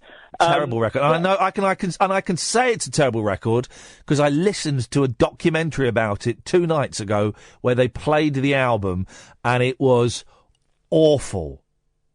It's got such a good track on it. Melody. Did you hear that? Oh God, yeah, that was terrible. Oh, it's brilliant, mate. That was terrible. It was almost as bad as what's it called, Memory Hotel or something. Memory Motel. Oh, jeez. We'll agree to. No, we won't agree to differ, Tris. I know good albums, right? Revolver, Sunflower, Tusk. I know good albums, right? Black and Blue is not a good album. It's one of the Stones' top 5 albums. Well, then they've made terrible albums, then. They've announced their new album for 11 years. Yeah, it's going to be loads of old blue songs. Yeah, it's going to be their last, probably, isn't it? And it took them 3 days to cut it, so... Yeah, exactly. Let's keep our fingers crossed. Oh, mate. I I grew up on them. They were my first gig when I was 11, I saw the Stones, and I've just sort of carried them through with me. I've tried. I've really, really tried, and I just don't get it. I like Angie. I like Wild Horses. I like You Can't Always Get What You Want. I quite like It's Only Rock and Roll, but I like it because it's a little bit silly fun, little knockabout fun. I like Doom and Gloom was a good song. Oh, that was good. Yeah, that was recent. Yeah, that's it. 5 songs. There you go. They've done 5 good songs. Are there any bands that you like, or at least say you like, that you've forced yourself into getting into? That is an excellent question. Yeah. No. Because the people that I've really worked at, I've worked at Jimi Hendrix, I've worked at Bob Dylan, I worked at the Stones, and I keep going back to them, and it just doesn't click. Doesn't click. And I think most people I've got into because there's been an instantaneous reaction with them, Tris, where we've kind of just gelled immediately. I've always felt that the bands that I've like me and the Beach Boys at the minute, always had sort of a passing interest, but I feel like I'm being nourished now. I've sort of worked hard to plough through, you know? Yeah, I love that. Yeah, I know what you mean. Tris, always good to talk to you, mate. Thank you for that. You are completely wrong about that Rolling Stones album, though. 0844 499 1000. This is Talk Radio. Late Night Iain Lee. Unfiltered Night Talk with the original king of unconventional conversation on Talk Radio. We have ways of making you talk. Yes, Jonathan. Hello. I'd like to talk about modern-day games consoles. Okay. Yeah, they're rubbish. Right. Well, that's probably the most offensive thing you've ever said. You're wrong, but I'll let you carry on spouting your poison. There are hardly any games on the PlayStation 4. Right. I don't know that much about I don't know that much about PlayStation 4. The best game on the Xbox One is a compilation of old Spectrum and N64 games. Right, well, hang on a second. Yeah, you've just shot yourself in the foot, because you can get all the old... Not all of them. You can get a significant number of old games from all different kinds of consoles and machines for the Xbox.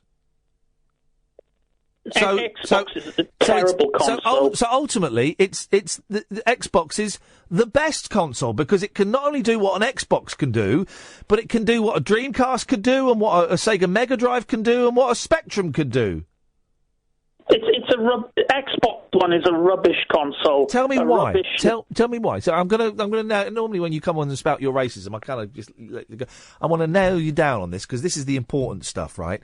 Tell me why an Xbox is rubbish. It looks like a Betamax video recorder. Okay, that's irrelevant. That's irrelevant. The way it looks is irrelevant. He's right. It does look like a Betamax, but that's irrelevant. Tell me why the console is rubbish. It's hard to program for the multi. Hang on a minute. Why do you want to program for an Xbox? I'm talking about the user experience because... Well, no, the user experience isn't, for most people, isn't writing programs for it. It's just... Okay, so right, there's two reasons. First two reasons we've shot out the window. Next reason. Their multi-format games are inferior to those same titles on the PS4. You just said the PlayStation 4 was rubbish. You're just being contrary, Jonathan. It is rubbish. Only 5 good games on the PS4.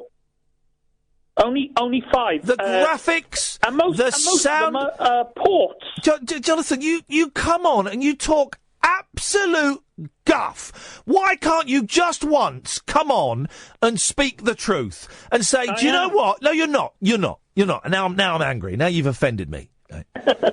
Why can't you just come on and go, modern games consoles, right? Yeah, they're a bit clunky and the games are overpriced, but bloody hell, they're good. Bloody hell, they're so much better than Spectrums or Super Nintendos, because they can do everything that those things did, plus a million other things. You can watch movies on there, you can Skype on there, you can play DVDs, you can listen to the radio, you can listen to this show on an Xbox. I want to buy a games console to, get this, play games. Oh. And there are hardly any games on this current lot. Incorrect data. There are loads of games.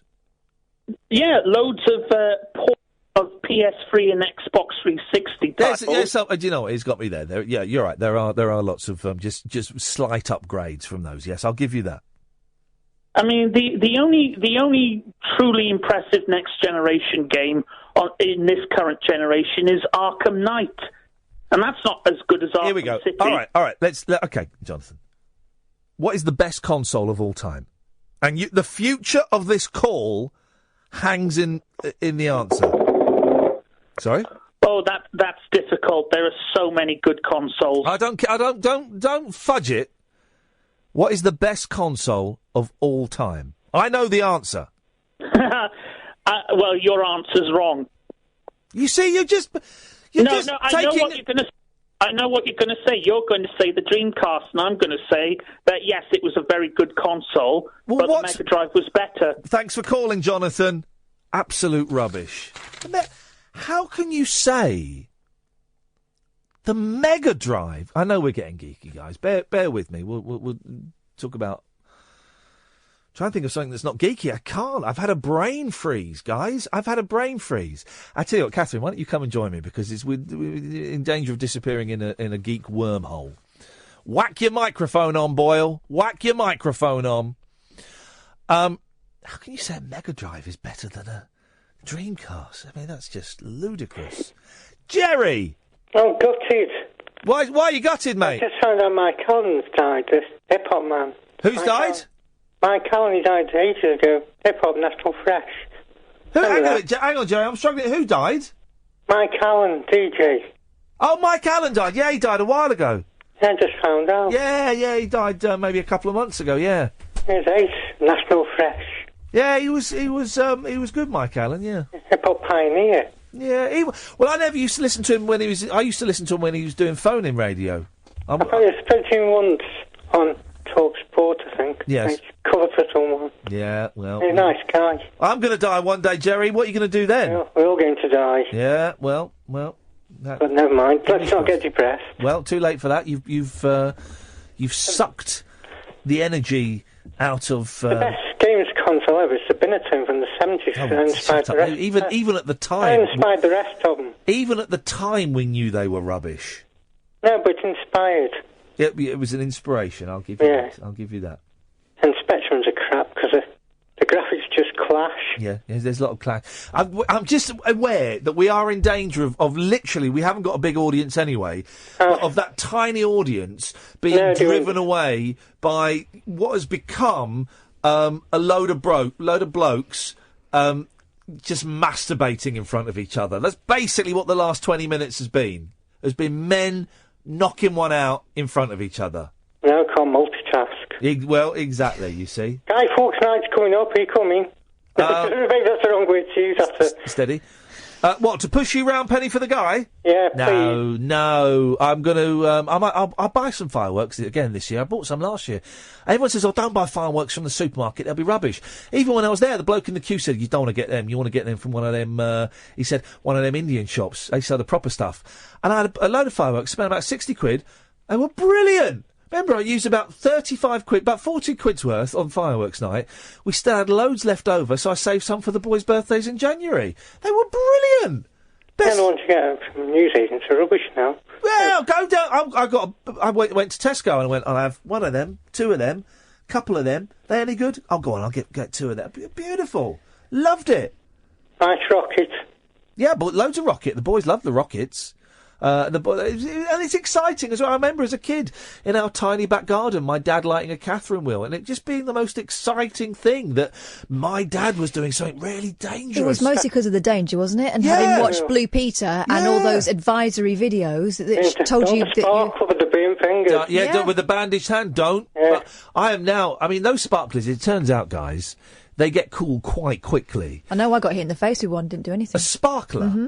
A sparkler? Mm-hmm. How did that hit you in the face? On the end of a kid's arm. Hey. But yeah, I'm still very, very paranoid about sparklers, and we dip them in a bucket of earth. Yeah, because that's the Blue Peter way. That's the Blue Peter way. That's what we do, Jerry. Blue Peter Garden. Blue Peter Garden. Oh, that was a shame. Is Simon Groom still alive? Simon Groom is still alive, yes.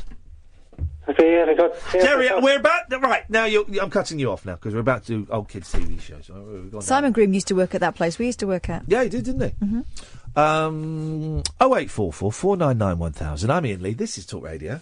Across the UK, online and on DAB. Late night, Iain Lee on Talk Radio. We have ways of making you talk. Yep. Boyley's in the studio. In the hood, man. I'm banning any more talk of computer games. Oh. I didn't realise that by playing Parappa the Rapper 42 minutes ago, it would turn into basically the kind of podcast that gets 8 subscribers. That's what we've done. We've turned into that podcast. And all power to the elbow of the people that make those podcasts in their bedrooms. But this is actually a national radio show.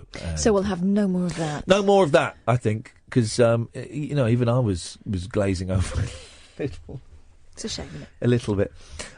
So 0844 499 1000. I bet you let the kids climb up slides. Well, within certain parameters. Yes. Yeah, of course. I mean, you've got to be aware of your surroundings. Yeah. If your surroundings are muddy and they're wearing Wellingtons, it's not going to happen. No. But then again, as you're quite rightly pointing out, then the slide would be too wet and you'll get wet bums anyway. Yeah. Also, if there's a child at the top of the slide waiting to come down, we're not obstructing that. What's the deal with playing with other people's kids in parks? Leave that to the children. I wouldn't. Well, no, I'm a child magnet. Yeah.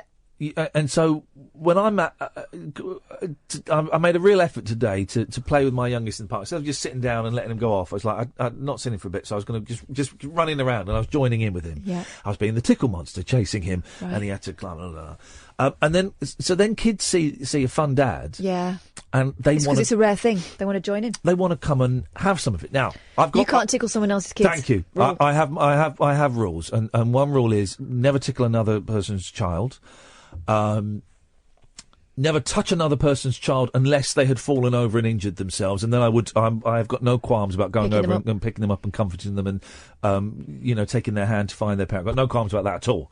And I would hope that someone would do the same to my children. I know some people are a little bit sniffy about that, but I don't care.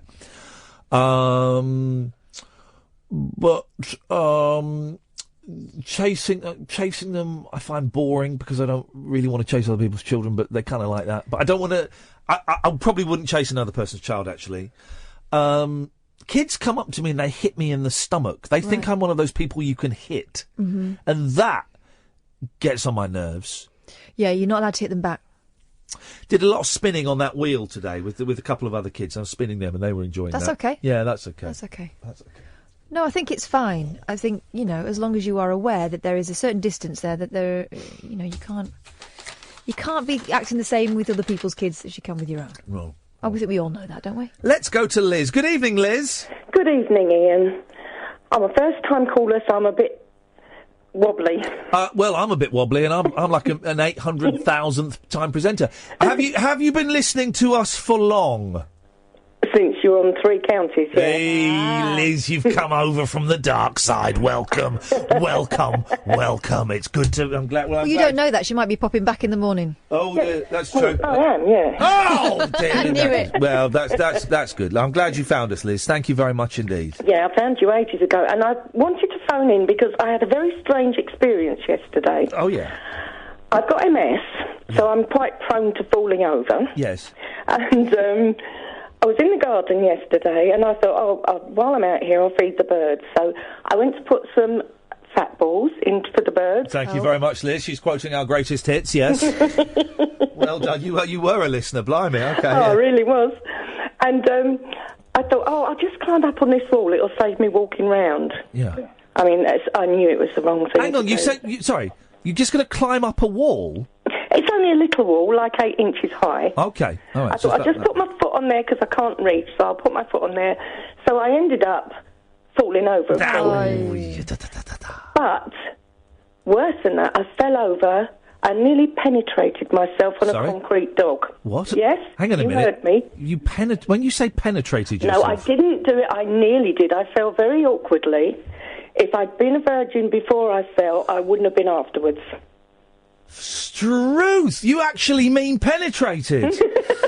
Blimey! Can I ask a question? Yeah. What kind of dog?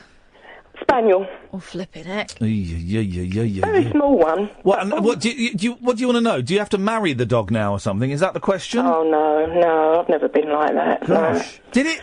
It did hurt. Yes. Okay. It did hurt. So I just laid there on the grass for a while, nursing your VJ. Yes, and I thought they will never believe me if I have to call an ambulance. Well, there's a worse one. Did you see the woman in the papers? Oh, this is right. disgusting. Trainee teacher as well. You'd think she'd know better. You don't go shouting this out if you're about to become a teacher because the children can Google. Did you hear about this woman? No, I didn't, no. She got something lost. Up her, not... Steady. Well... What did she lose? Well, a toy. Oh, right. I thought you were going to talk about the woman that was having sex with a plastic dinosaur. No, this is a trainee teacher all over the papers today because she got something lost. Not in the usual place either. Oh, God, no. And no. She wanted to come out and talk about it because she said she had a moment where she thought she might just leave it. But when she went to the hospital, the doctor said if she'd have left it any longer, it would have burrowed its way to her stomach. Oh, God. Oh, no. She thinks this is a big problem, the last great taboo, lost sex toys internally. I don't need to... She's mouthing where it went. I worked out where it had gone, Catherine. I got it. And she thinks thinks it's like prostate cancer or testicular cancer, that the more people that talk about it, the less chance there is of dying of it. I just think she should put a string on the end or something. Well, my daughter's a paramedic. Yes. And she comes out with all these tales of men that have sort of fallen in the bathroom and the toilet brush has disappeared somewhere. No. Yeah, they make up stories. Well, the worst one, isn't it? And this I like to think this is real, is that the men that have the vacuum cleaner stuck on the ends. Yeah. And how did it get there? Well, I fell over on it. Yeah. Right, yeah. Sure you did, man. Those stories are true. I had a friend who was a nurse and she saw it all the time. Yeah. So what happened, Liz? How did you recover from this rough sex? rough dog. Yes, from the rough... What happened? The spaniel encounter. Well, nothing really. I just lay on the grass for a while, cried for a bit, and then got up and came in. What kind of spaniel was it? A cocker?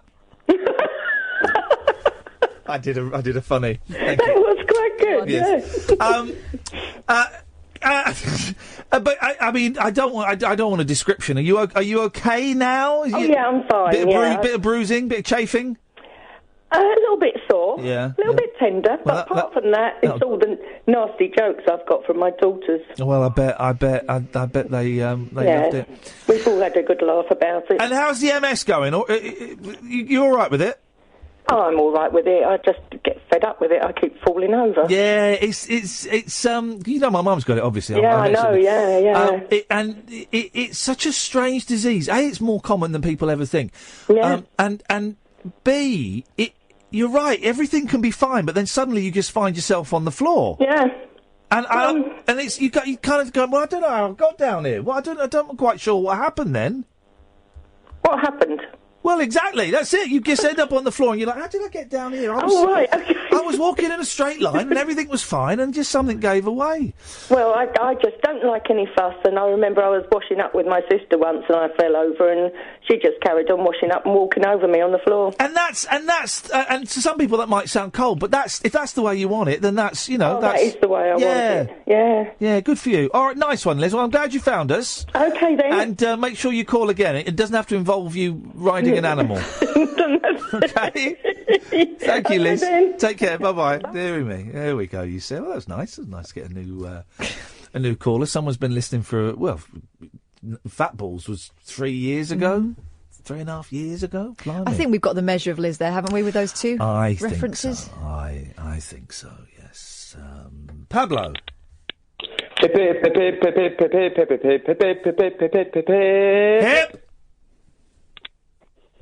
Hip. What you got for us, man? Just want to talk of fireworks. Yes. Bonfire night and the like. I'm not a fan of non-organised displays myself, but each their own. Yeah, well, hang on. Why not? Well, it's their lines of tale. Oh, go on then. Whilst I was at school, there were two lads, we'll call them Bobby and Spotty. Okay, Bobby and Spotty. Not the real names. No. Changed to protect the innocent, all guilty in this case. Yes. And basically, whilst we were at school, there was a bit of a fun with fireworks purchased from the shop, and they had one of those the tubes that just shoots out balls of firework. Oh yeah. Yeah, I'm not sure what they're called, boom tubes or something like that. Yeah.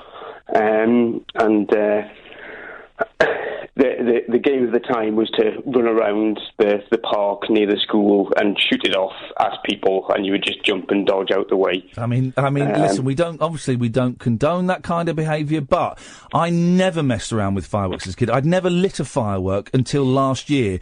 But that sounds like a fun game. Don't play it. I'm not in any way suggesting it, but it's a pastime for rough boys. Yeah. Well, there's more. There's more, you see. One night when I wasn't playing out, I'd heard that there'd been a horrible accident, and some big boys some bad boys had came, and taken the firework and shot Bobby in the back, and the firework had burned through his jacket and onto his shoulder, and he ended up having to go to hospital and getting a skin graft from his buttocks to his shoulder blade, so the skin. And there was a local news. He was on there being interviewed about not messing with fireworks. Hang on a minute. So you weren't there? No. You didn't see it? No. You certainly weren't responsible for it, and it wasn't aimed at you? No. So what's your problem with homebrew firework evenings? Well, this tale transpired that Bobby and Spotty were playing about with these fireworks. There were no bigger boys. Right. And it just went awry between them. But personally, I just don't like the noise and the whiz-bangs. Oh, I love the noise. And when we did our fireworks in the garden last year, we got a round of applause from the neighbours. Oh, that's good. Yeah, we got a round of applause from the neighbours, and I thought, oh, well, that's good, because not only have we enjoyed it, the people next door and the people opposite had enjoyed it. And it wasn't, it was a nice 30 minutes in the freezing cold in the back garden. Do you know what I really like? Yeah. Seeing my dad trying to please. Yeah. And the fact that some of them are disappointing, but oh God, not like that. Steady. But seeing my dad trying to set fire to things in a manly fashion. Yeah. And sometimes they're a bit disappointing, but you still love him for having a go. Yeah, and that's it. And there is something, I'm going to say it, there is something heroic in the eyes of the children, particularly in the age they are now. And when I was a kid, I must have been 5. We only did it, I think, 2 years. Maybe I can only remember 1 year, but I think we did it for 2 years. So I would have been 5 and 6 when my dad did it. And there was something heroic of him, and back in those days, it was the days of, you put a firework in a milk bottle. Yes. And he didn't even have safety matches. He just had normal matches. Normal matches he's doing it with, tough guy. And a torch. And my dad doesn't even run away afterwards. Yeah. He saunters back like John Wayne. I run away. Whoa, great boys, get back! Ah! Get back! I hope they're all kept in a secure biscuit tin or tin of some sort. Yeah, no, we had them in a metal tin. That's the rule. Did that. It was all very exciting, and I hid that tin on top of my wardrobe where the boys could neither see it, and if they did see it, they could not get up there to get it. But then when I got the fireworks down, I opened it. I said, right, you pick which ones you want, and they picked their fireworks. I said, right, well, this one's yours, this one, and then I'd go and light them. The thing is, I tried to introduce my kids to this, and my Dad was really excited about it. Come to Grandad's bonfire night. Mum would make parking, which you don't have down south, but up north you have parking at bonfire night. It's brilliant. And, and all this great stuff would be there. And, of course, my little girls stood there and Dad set off the first one. They bricked it, legged it into the house and didn't come out again for the whole night. So there was just me standing outside with a sparkler. But, it's a family thing, isn't it? That's what it's about, really. I don't know, there's an organised display not far from our house, and every year I just dread having to be dragged along to it. I just get bored initially. You see the first couple of weeks. They go on for too long. And also, I used to live up in North London and near Alexandra Palace, and every year they'd have a big fireworks. I think they stopped doing it in the end. They certainly stopped it for 1 year, and it was sponsored by Capital Radio, and it was horrendous because you would get literally 75,000 people, but all stood on this hill. There's not room for 75,000 people. And you kind of had to get there 3 hours early to get your space, and then if your mates were coming, you couldn't meet, you just wouldn't find them, and then you'd stand there and this thing would go on for a bit too long. And you'd need a wee. Yeah, you'd need a wee. Oh, yeah. It was awful. That was awful. Which is why I like doing it in the back garden now, because it lasts as long as we want it to last. When the kids start getting a bit bored, what is this? When the kids start getting a bit bored, we go, all right, well, that's it, we're done now, fine, and that's it. I'm going to say I do a lot of risk assessments and things like that with my job, so it's one of those things that I'm often quite a party killer for organised events. I just kind of go, it's going to be too busy, the buses are going to be rubbish, the roads are going to be too busy, we're not going to have that much fun when we get there, it'll be too many people, we might as well not bother, we'll just watch something on the telly or go to the park. You're what's known as a buzzkill. Yeah. And they always show New Year's Eve, they show the London fireworks on the telly. Is there anything less exciting than fireworks on a television? I mean, that really is. Because part of the thrill is being outside in the cold, having to look up and everyone going, ah! Ah! Oh. Thank you for that, Pablo. That's all part of it, isn't it? It's a shared experience. We've got another hour of this, dear listeners. Suzi Quatro coming up in the next hour as well. But you can call in. Now would be an excellent time to call in. The board is completely empty.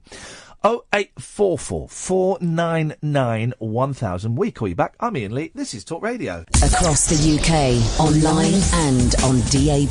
Talk Radio. For those about to talk, we salute you. Talk Radio. Suzi Quatro coming up in the next hour. I spoke to her the other day. She's brilliant. We basically just geek out about bass guitars.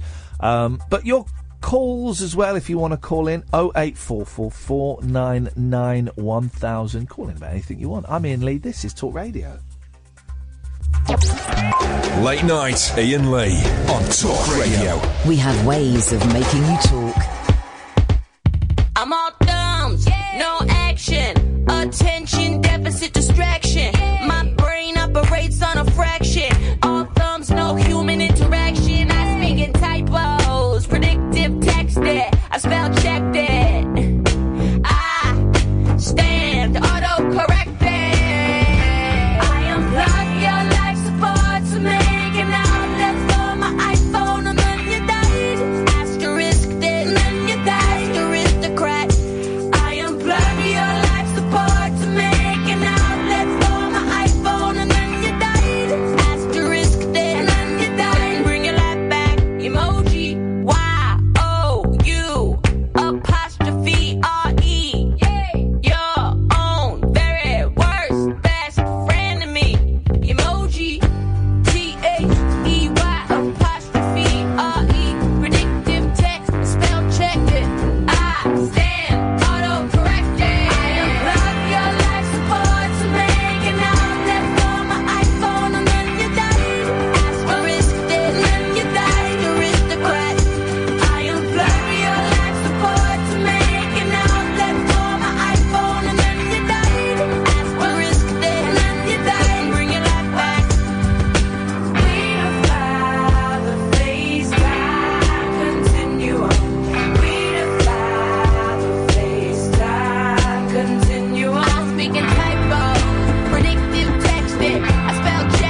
Goodbye, UKIP. UKIP's got to be over, hasn't it, with all the shenanigans going on and what have you. Good evening, dear listener. This is Iain Lee. Catherine is now in the studio with me. Mm-hmm. Word. The woman, as she is... Some people call me. Yeah. Others aren't quite so kind. Well, others aren't quite so sure. You're welcome to call in if you want. Let's say the last 35 minutes of the show, then we're going to have the Suzi Quatro interview. And 0844 499 1000. There'll be a lot of younger listeners who won't be aware of who Suzi Quatro was. She was a big pop star in the early 70s, very big pop star, and she was also an actress, and she was in Happy Days and things like that. Did she always wear the leather outfit? I think I remember interviewing her about 10 years ago. No, more than that. God, it was on the 11 o'clock show. So it would have been about 15 years ago. She wore the leather. I think the leather was the signature look, wasn't it? What other pop stars have got a signature uniform? Well, Beyonce. She only ever wears, like, a leotard, doesn't she? The Beatles had a couple of signature uniforms. They could rock up in their collarless suits or Sgt. Pepper. Right. The Monkees did. They had the red shirts with the 8 buttons. And Shakin' Stevens. What was his uniform? Like Elvis outfits. No, Shakin' Stevens didn't wear Elvis Yes, outfits. he did. He didn't. He wore jeans and a black shirt and pumps. Yeah. I'm not having that as a uniform. The Beach Boys, the striped shirts, used to wear striped shirts for the first 6 years of their career, even when they became a bit psychedelic. Michael Jackson with the one glove thing. Yeah, Michael Jackson, one glove. I'll give you that. What others? That's it, I think. I think that might be the lot. Madonna's had a few, hasn't she? Pointy bra. The cone tits. Yeah. Cone tits. And then during the 80s, the look where she looked like she'd wandered through a net curtain shop with glue all over her. There was. I remember being in the second year at school, in grammar school, and we had a mufti day. And a girl, I guess she was in the 5th form, maybe the lower 6th, so she would have been 15 or 16. Came dressed as Madonna in the Like a Virgin thing. Oh. Slutty. Mm. And to an 11, 12-year-old boy... It was heaven, was it? Oh. I mean, flipping it. I don't think it was allowed, actually. There must have been some rules contravened then. I'm sure there must have been. My dad wouldn't have let me out like that. He'd have made me put a cardigan on. No dad would have. She must have got changed in the toilets. Yeah. She must have done, because looking back now, that was completely inappropriate. Was it? Yeah. Wow. She was like 15, 16. Flip it! It was all right for me, because I was 11 or 12, so you're allowed to look up the scale. But she was... No, didn't look up the scale, but, you know.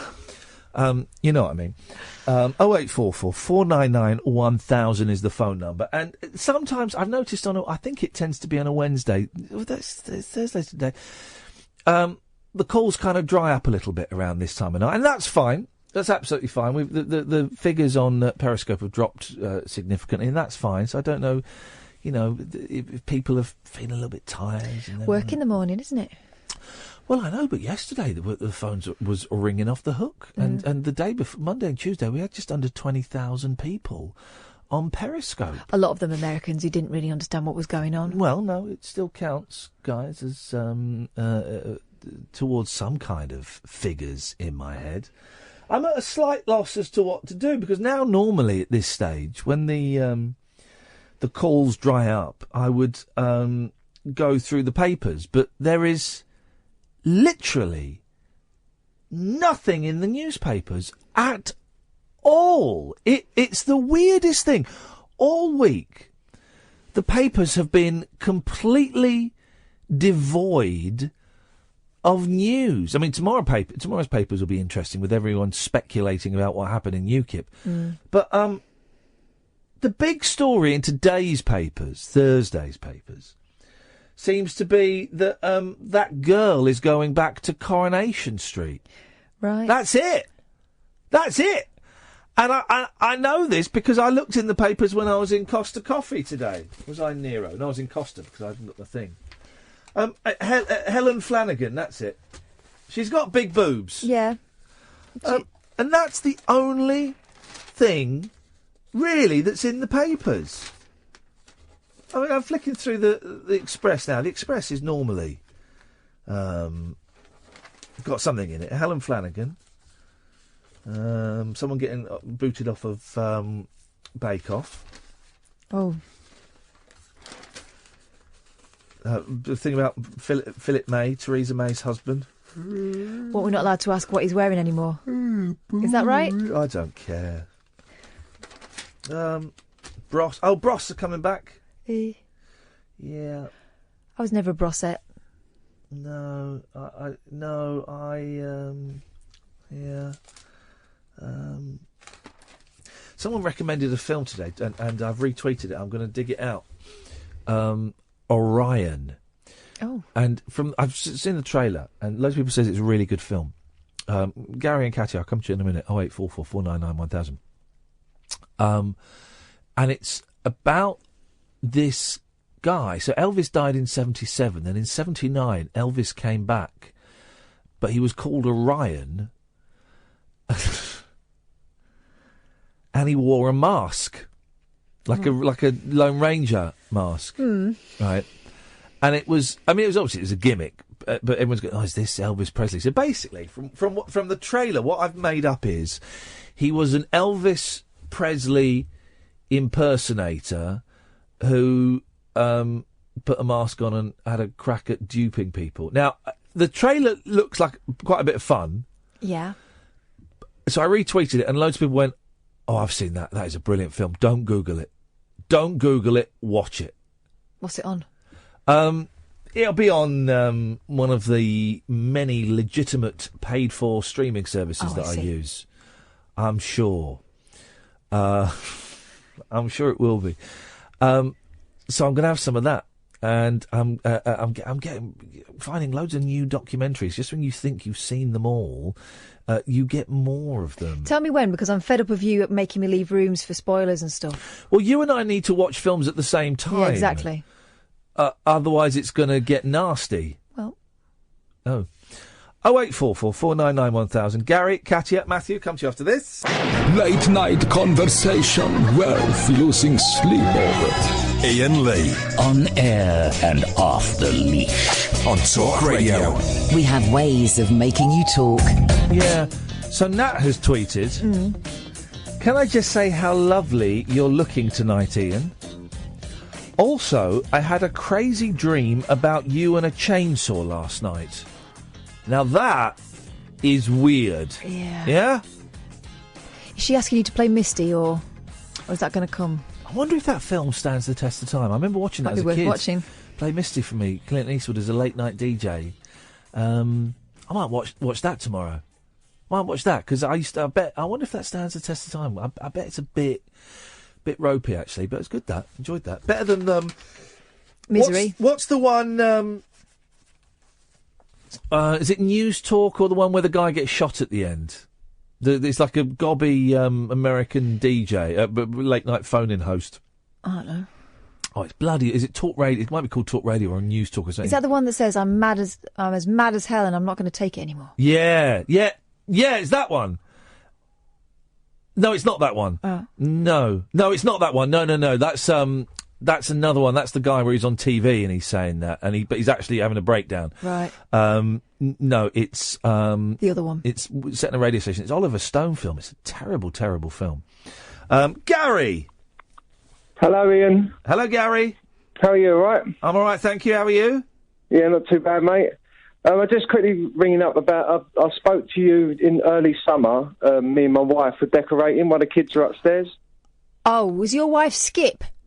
Yeah, that's right. I remember you too. Remind me, Catherine. You told them to get on with it. Oh, yeah, they made love. I don't mean the rolling. They made... well, I do mean the rolling. There was a rolling and a gloaming. They made love. Well, you directed them to. Yeah, and thanks to you two. Uh-oh. She's expecting in January. Hey! So if it's a boy, we're going to call it Iain. I wouldn't. If it's a girl, we're going to call it Kath. I wouldn't. Well, you better pray it's a girl then, because Iain is a terrible name. It will hate you for it. That's not because. That's not because of that night, is it? Yeah. How do you know? That's the only time we've done it. Flipping heck, mate. Well, well done. Congratulations. Thank you. And just quickly, the main reason why I rang up. I want to see a video of the birth. Oh. Do you want to come to the birth? Yeah, why not? Why not? I'll come and give a hand. No, the real reason why I rang up, you like sort of strange songs, don't you? Like different. Well, have you heard the Pineapple Apple song? Right, I've been tweeted this a couple of times. Right, I've been tweeted this. You'd love it, and you got to play it. Are you sure? Because I've been tweeted this, and normally when lots of people tweet me, I ignore them. The Pineapple Apple Pen. Right, all right. Yeah. Well, it's had 55 million views. All right. Hang on, it's only 50 seconds long, is that right? Yeah. All right. Very quick. There we go, okay, let's see. Okay, hang on.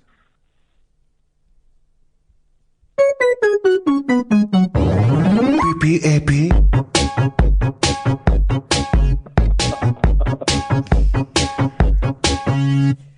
I have a pen, I have an apple,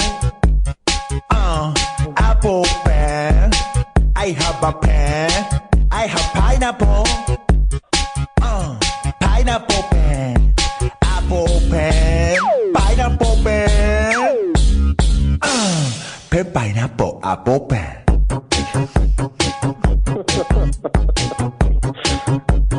Pen pineapple apple pen. What the hell just happened? Sorry. What the hell just happened there? Something. You love it, didn't you? I don't know. Something just. I feel like just. Again? No. What the hell? My kids love it. Thanks, Gary. What the hell just happened then? Something happened. I feel like I drifted away for a few minutes and. Katia. Yes, hello. Are you a fan of the Pineapple Pen? Hang on a second. Let's... P-P-A-P.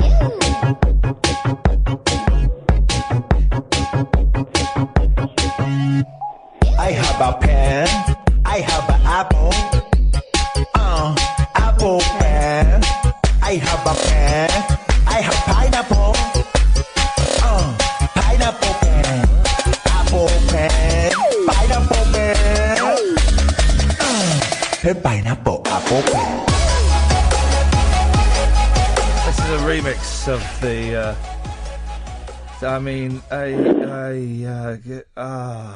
What? I have no idea what that is. No idea what that is. No. Katia, any idea what that is? And you come from the continent. Well, it's. No, have you got a British employer? Because if so, I want them to list you. Well, yeah. I think we might have to list her. We need to list you, and anyone who gets their guns engraved by you needs to list you. Yeah, I'll tell you what, we've had a few emotional days the last 2 days. Yesterday morning, Roger said to me, don't read the news, don't in the morning. I said, okay. Yeah. Okay.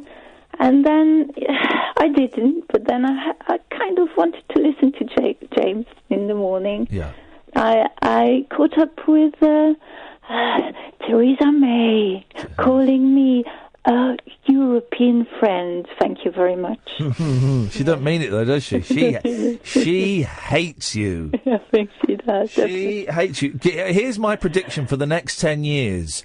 It's gonna be miserable. It is gonna suck big time, guys. The pound is going to crash. We're going to kick out all of the wonderful foreigners that look after my mother and other people in care homes and hospitals. Yeah. We're going to lose all colour, perhaps even literally, in this country. It's going to be grim. Definitely, and the hypocrisy of the woman. I understand that she kind of has no choice in what she's saying, you know. It's a conference, people want to hear stuff, but then, you know, I don't know, it's all games, yes, but then definitely foreign people are listening to this, I guess. I mean, a Belgian prime minister, maybe, and he's listening to the arrogance to that, you know. Well, in defence of Theresa May, Yeah. you're being quite arrogant. Yes. Thinking that you should have a right to stay here. So, I'm sort of on her side a bit more than I am on yours, if that makes sense. If that makes sense. Yeah, but I don't know, Ian. It's just, I tell you what, for the first time since we've moved here, Roger and I, because he comes from Belgium as well. I thought he was English. No. Oh, he's not called Roger. It's called Roger. Roger. I thought he was English, this fictional boyfriend of yours. I was imagining an English Roger too. Flipping heck. Sorry. Oh, in that case. Roger. Bye-bye. Bye, Roger. Bye, Katie. And we were sitting at the table. We had just finished dinner. Sitting on the table? They're Belgians. Around the table. And we discussed a little bit. And I said, did you hear what Amber Rudd said? Because I listened to the news in reverse, turns out, Yes. kind of. I've caught up with Amber Rudd tonight. Anyway, and we were like, okay, well, we might just go back to Belgium because, you know what, we really don't feel welcome anymore. No, and I can understand that. I thought that what I heard from Theresa May's speech, I thought it sounded really mean-spirited. That's what I got from it was meanness and coldness, and a bit of jingoism, but not nice jingoism. I found what I heard was really unpleasant, and I felt a bit embarrassed. To be honest, I felt more than a bit embarrassed. I felt terribly embarrassed. I felt a bit ashamed. It's a bit. But I'm the liberal elite, so she's out to get me. Oh no! I'm not allowed to have. I'm not allowed to have an opinion that contradicts the 18 million people. Me and the other 17 million aren't allowed to have an opinion that contradicts the 18 million. Because that's democracy. Even though, hang on.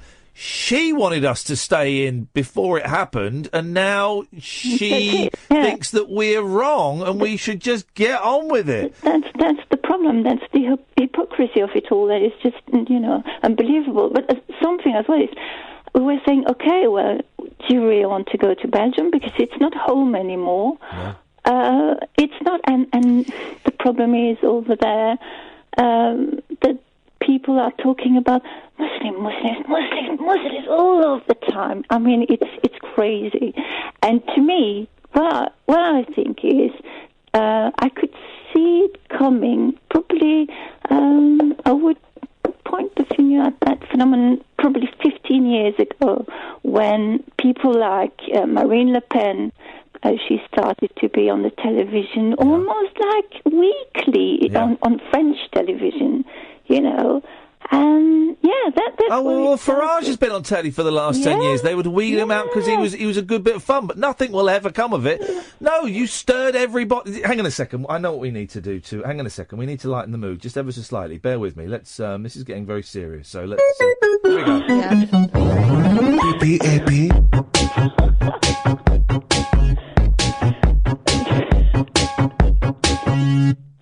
I have a pen. I have an apple. Apple pen. I have a pen. I have pineapple. Pineapple pen. Apple pen. Pineapple pen. Pen pineapple apple pen.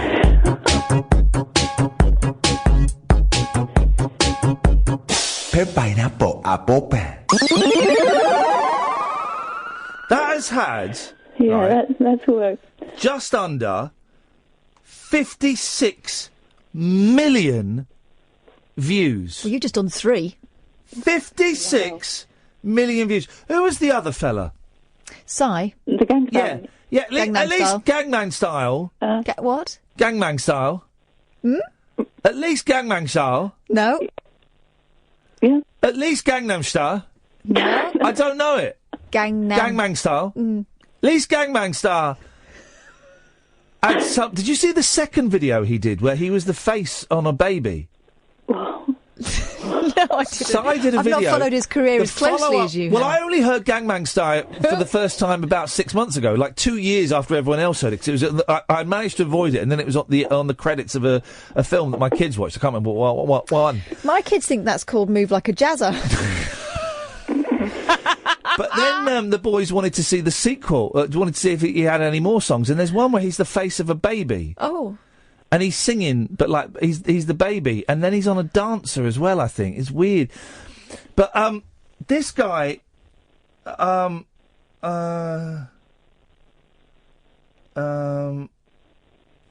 don't even know what this man is. I don't know, but he's had 56 million. Is he Japanese? Don't be racist. No, it sounds Japanese. No, to me. it doesn't. Yeah, it does. He's well, this is on the video channel of Chi Yu Cho. Is that? I don't know if that's him or if that's someone that's just posted it. No, it's someone that's just posted it. I mean, 56. Well, I've got no idea what that is. Yeah, anyway. but I'm glad for it. Amidst all the doom and gloom. I'm mad for it. Oh no, hang on, shut up. No. You've got to see the video. I know I'm probably the last person in the world to see this. You've got to see the video, Katya. Okay. It's a very camp, Asian-looking gentleman with very thick. The glasses are trendy style, but they would be called milk bottle thickness. Yeah. And he's got like a sort of leopard print outfit on and a scarf on, and he's like Barry Chuckle. He's like an Asian Barry Chuckle, and I mean, it's shot terribly. I don't even know what that is. If anyone knows what that is, then give us a call. Thanks for calling, Katya. Thank you. Ta-ta. Am I still hitting this break at 1:30? Then let's hit it now. Unmissable late night radio with the original king of unconventional conversation. Make contact with Iain. Late night Iain Lee on Talk Radio. We'll get you talking. Hey, Tom. Oh, evening Ian, evening Kath. Hello, Tom. I don't want to spill the beans, and maybe it's a good job Kat is no longer on to save her embarrassment, but I heard her moonlighting on another radio station a couple of days ago. Yeah. Oh, we're aware of this. I receive text alert immediately that any of my clan are moonlighting. Let's just say when it's time for her to be deported...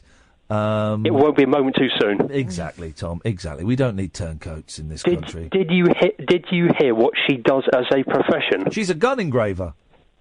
Is that what I heard that as a pie maker? I thought she said she was a pie maker. Oh, is she telling that to those people? A pie maker? I need my hearing check. What is a gun engraver? Well, she engraves guns. Oh, gun engravers. Right. What did you think I said? Bum. I don't know what a dumb engraver. Well, the fact that she might be dumb. The fact that you misheard dumb engraver as gun engraver means you could have misheard gun engraver as pie maker. Mm. Yeah. Or she could be lying to them. Or she could be lying to them. Or she could be lying to us. This is, again, another reason why... Slippery Belgians, you see. We don't need... we've got enough British liars. We don't need any foreign liars coming over here. It's just confusing with the accent anyway, isn't it? Really is. Really. It is. Appalling. What you got for us, Tom? Well, that was the principal reason. To phone up to grass her up. Yeah. Correct. Brilliant. Oh, no, good. Well, Tom, listen, I appreciate that. Well, there was another thing. Yeah, just general. It's the most amusing thing on talk radio over the years that I've heard is when people... Oh, I know what you're going to say. I know what you're saying. It's my favourite thing. Say it. When people phone in and they try and get a plug for their business and being totally blatant about it. Oh, it's not what I thought you were going to say. I thought you were going to say... My favourite thing on phone-in radio is... Imagine, my name is Iain and I'm phoning up Kath. So, Kath, you're the host. Introduce me. Hello, line 4, Iain. Hello, Iain. Hello, Kath. You're Kath, I'm Iain. When they say their own name! Yeah. So when have you heard examples then, Tom, of people trying to plug their own business? Unless you're about to try and plug your own business and get shut down. I was going to try, but I don't think there'd be much mileage in doing that because it's quite niche, the business that Are you a gynaecologist? No. Oh, not that niche then? No. It's not that niche. But what's hilarious is when people ring in and they don't make any attempt whatsoever to cover up that they're shoehorning it in. Yeah. But that's just me. Are you a shoehorn manufacturer? I'm not a shoehorn manufacturer. Are you a cover-up maker? You don't get shoehorns anymore. They were big in the 80s. My dad's got one. We had loads of shoes. Well, I can put shoes on quite successfully without the need to go in the kitchen and get the horn. It answers a question that no one's asked. A shoehorn. What is the question? The question is, do I have difficulties getting my shoes on? Most people can get. I'm trying to think if I've ever. No, the only time I've had difficulty putting a shoe on. Do you know what I've done? I've loosened the laces. I've got one pair of boots, right, that I got in the sale, and I thought, gosh, these are really great. How come they're such a bargain? I'll tell you why. Because the hole that you put your foot through, it's not got a zip or anything, right? Do you need the horn? It's impossible to get on. I could do with a horn, yeah. But I never do, and I end up hurting my fingers terribly. I don't think the Dutch would sell many shoehorns, what with the clogs and all that. Well, no, exactly. If anybody... I wish you'd called in at the top of the show, Tom, because this is nectar. Shoehorns, call me now. If you've got a horn in your house, call me now, because I can't remember the last time I fingered a horn. I can't think of it. Years. Literally years. And I remember we had one as a kid, but in the 70s, you know... And we would use it to play with, like pretend to hit each other with. Well, yeah, and we kind. Oh yeah, I remember. It's like wearing Daddy's shoes. You know, we'd use the shoehorn because it was a grown-up thing to do. But I've never had any trouble. What the hell is this? Why the hell does it, Tom? This is it. You know, there are some scientists. I was reading this today on the internet. Yeah. Right? There are some scientists. A billionaire, right, somewhere in the world, has paid scientists, some of the top thinkers, to break him out of the Matrix. Yes. Did you hear this, Tom? I didn't, but I'm very interested. So there's a billionaire who, and some scientists have put forward this theory that actually this might all be a computer simulation that we're living in. So you're talking about the actual Matrix, like we're all part of this big battery thing. So some scientists have put forward a theory that we might be living in the Matrix, right? And this billionaire is now paying some scientists to work out how to break him out of the Matrix. Right? Why am I talking about this? I don't know. Quick, reprogram the computer. But shoehorns. The shoehorn might be the way to break through the Matrix. Because it's illogical. Because it makes no sense whatsoever. And if we can all just get a shoehorn and stare at it, I think now reality will shatter and we'll see that we're in a pod. All right, good one. Hope that clears things up, Tom. Very much indeed. Thank you very much indeed. That has got to be Call of the Night. I'll put it in the podcast then. Call of the Night. I'm going to have a look at my dad's shoehorn tomorrow. That's the first thing I'm going to do. And I'm going to have a go of it. It's strange. I just can't... Because it's obviously for the back bit of the shoe. And then sometimes your shoes would be too tight, surely, if you need one of those bad boys. I remember... I've seen a really long shoe. Yeah, my dad's got a really long one. We had a short one at home, but a long one. What is it for? Is that more for a boot? Is it? Well, as I say, are these for boots? Is it? Do women have problems? Well, only with that one pair of boots I've got that's got a small hole. Don't let that teacher get a hold of it, though. Oh, God for knows heaven's where sakes. it will. Stick a rope on the end, or a chain. You know. Well, you know, there you go. That's shoehorns, guys. Where else? This is the kind of thing that needs to be discussed at 12:30 on a Thursday night. Forget Brexit, forget Theresa May, forget UKIP duffing each other up or whatever's going on.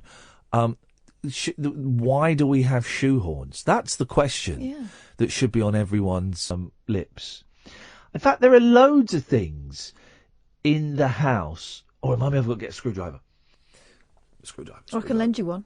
No, I need it tomorrow. There must be loads of things in the house that you don't need. Yeah, mostly bought by my mum. Yeah, mums kind of tend to do that. Do you remember the electric can openers? I do remember them, yeah. I had a hands-free can opener as recently as 2002. Hands-free, so how did you attach the camera? Well, you clipped it on, and then you press the... hands-free Well, then, is no, it? you put it on there, you'd rest it on It's there. very much hands-on. Then you press a button, and it would open the can itself. Yes, Dennis? I've got a long shoe horn. Recently is... Turn your radio off. I have done. Good. With the shoe horn. Yes. Right, well, you've got... I've got a long shoe horn. What do you use it for? Put my shoes on, what do you think? I know what it is. Is Yes. if you can't reach down and hold the shoe yourself. Well, why can't you do Because that? he's an old fella. Oh, for goodness. Hang on a minute. Line two, shush. Line two, have you got a shoehorn? No. Right. What have you called in for? Borrow mine if he likes. Shush. Borrow mine. Hang on, shut up. He doesn't want to borrow yours. Why? He doesn't need one. Do you need one, line two? I'm very well, thank you. No, do you need a shoehorn? No. Dennis, he doesn't want your shoehorn. Well, all right, I'll offer it to someone else who's more appreciative. Thank you, Dennis. I appreciate that, mate. Take care. All the best. Bye-bye. Up yours. I mean, good night. Line two, who is this, please? It's Matthew. Hello, Matthew. What you got for us? We've got 30 seconds. I wanted to have a word with your listeners because if Sony was still doing the radio awards, I gave you a Sony Gold topic earlier, and nobody called in about it. Oh, this is Matthew. Wanted to know if people had ever been complimented about their genitals. Mm. Has it ever happened to you? I got complimented on my boobs once, if that counts. Are boobs genitals? They can be. He should have phrased the question erogenous zones. Privates. There we go. That's exactly what you should have done, Matthew. Maybe we'll tackle your boobs again tomorrow. How's about? Would you be up for that? Mine? Tackling Matthew's boobs? Well, always. Yeah. Okay, lovely. Late night Iain Lee. Unfiltered night talk with the original king of unconventional conversation on Talk Radio. We have ways of making you talk. Okay, dear listener, don't forget, this time tomorrow, we take calls straight to air. So you've got 23 and a half hours warning that we'll be doing calls straight to air from midnight on Friday night, Saturday morning. So maybe you can start having a little think about what you want to do. Could you turn my computer thing off, please? It's business. Have a little think about what you want to do. Maybe try some bits and pieces out. So that's tomorrow. Anyway, coming up now, an interview I did with Suzi Quatro, who she's just wonderful. Big star in the 70s. Big star.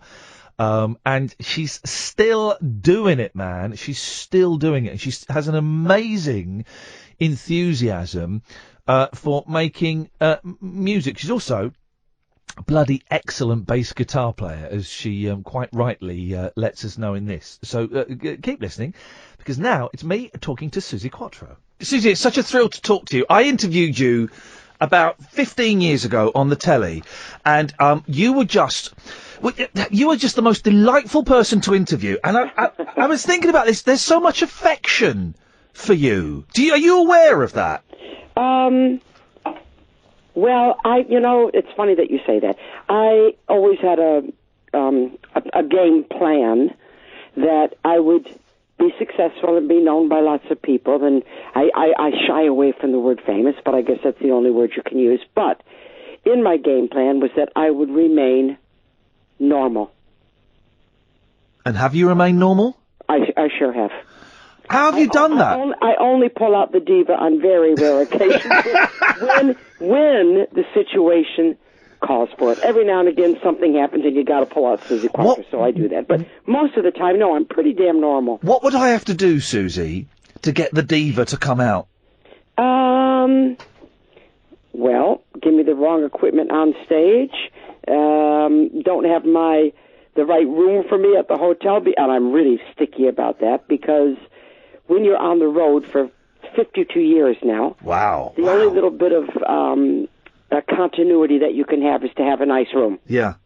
So, you get handed off a lot of not nice stuff through the years and all that. So certain things on the road, they mean a lot to me. They wouldn't mean a lot to anybody else. They mean a lot to me. So I guess the diva can come out in those situations, but I don't have one of these ridiculous riders with unbelievable things on it. I'm pretty easy. I like those ridiculous riders because part of me thinks it's it's rock stars and singers just seeing if people will actually sort out the brown M&Ms. You know, that kind of nonsense. Because people kind of fall at the feet of rock stars, don't they, to make them happy? Yeah, they do, but you have to always have your priorities right.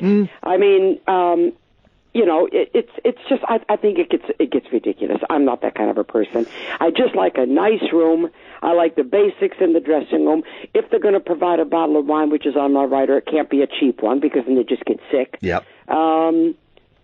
I don't need a big, huge limousine to ride around, and you know, I just need the basics, just the basics. Have you got a special guitar? Have you got you know the bass that does all the magic, or have you got are you one of those people that's got about 6-7 different basses you take with you? I've got quite a few basses, but I do have 2 that go on the road with me. My very favorite one hangs on the wall. In fact, I'm looking at it now.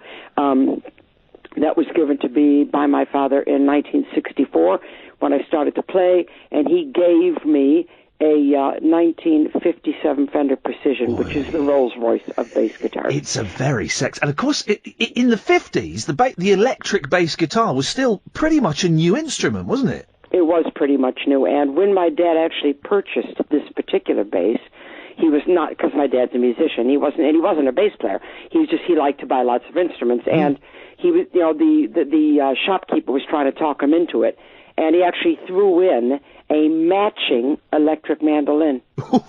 Fantastic! And that hangs on the other side of my wall. So this is just unbelievable what I've got in my room. That guitar doesn't go on the road anymore with me. It's too valuable. Why the bass, Susie? Why was it just because your dad had it and it was lying around, or because it's an unusual?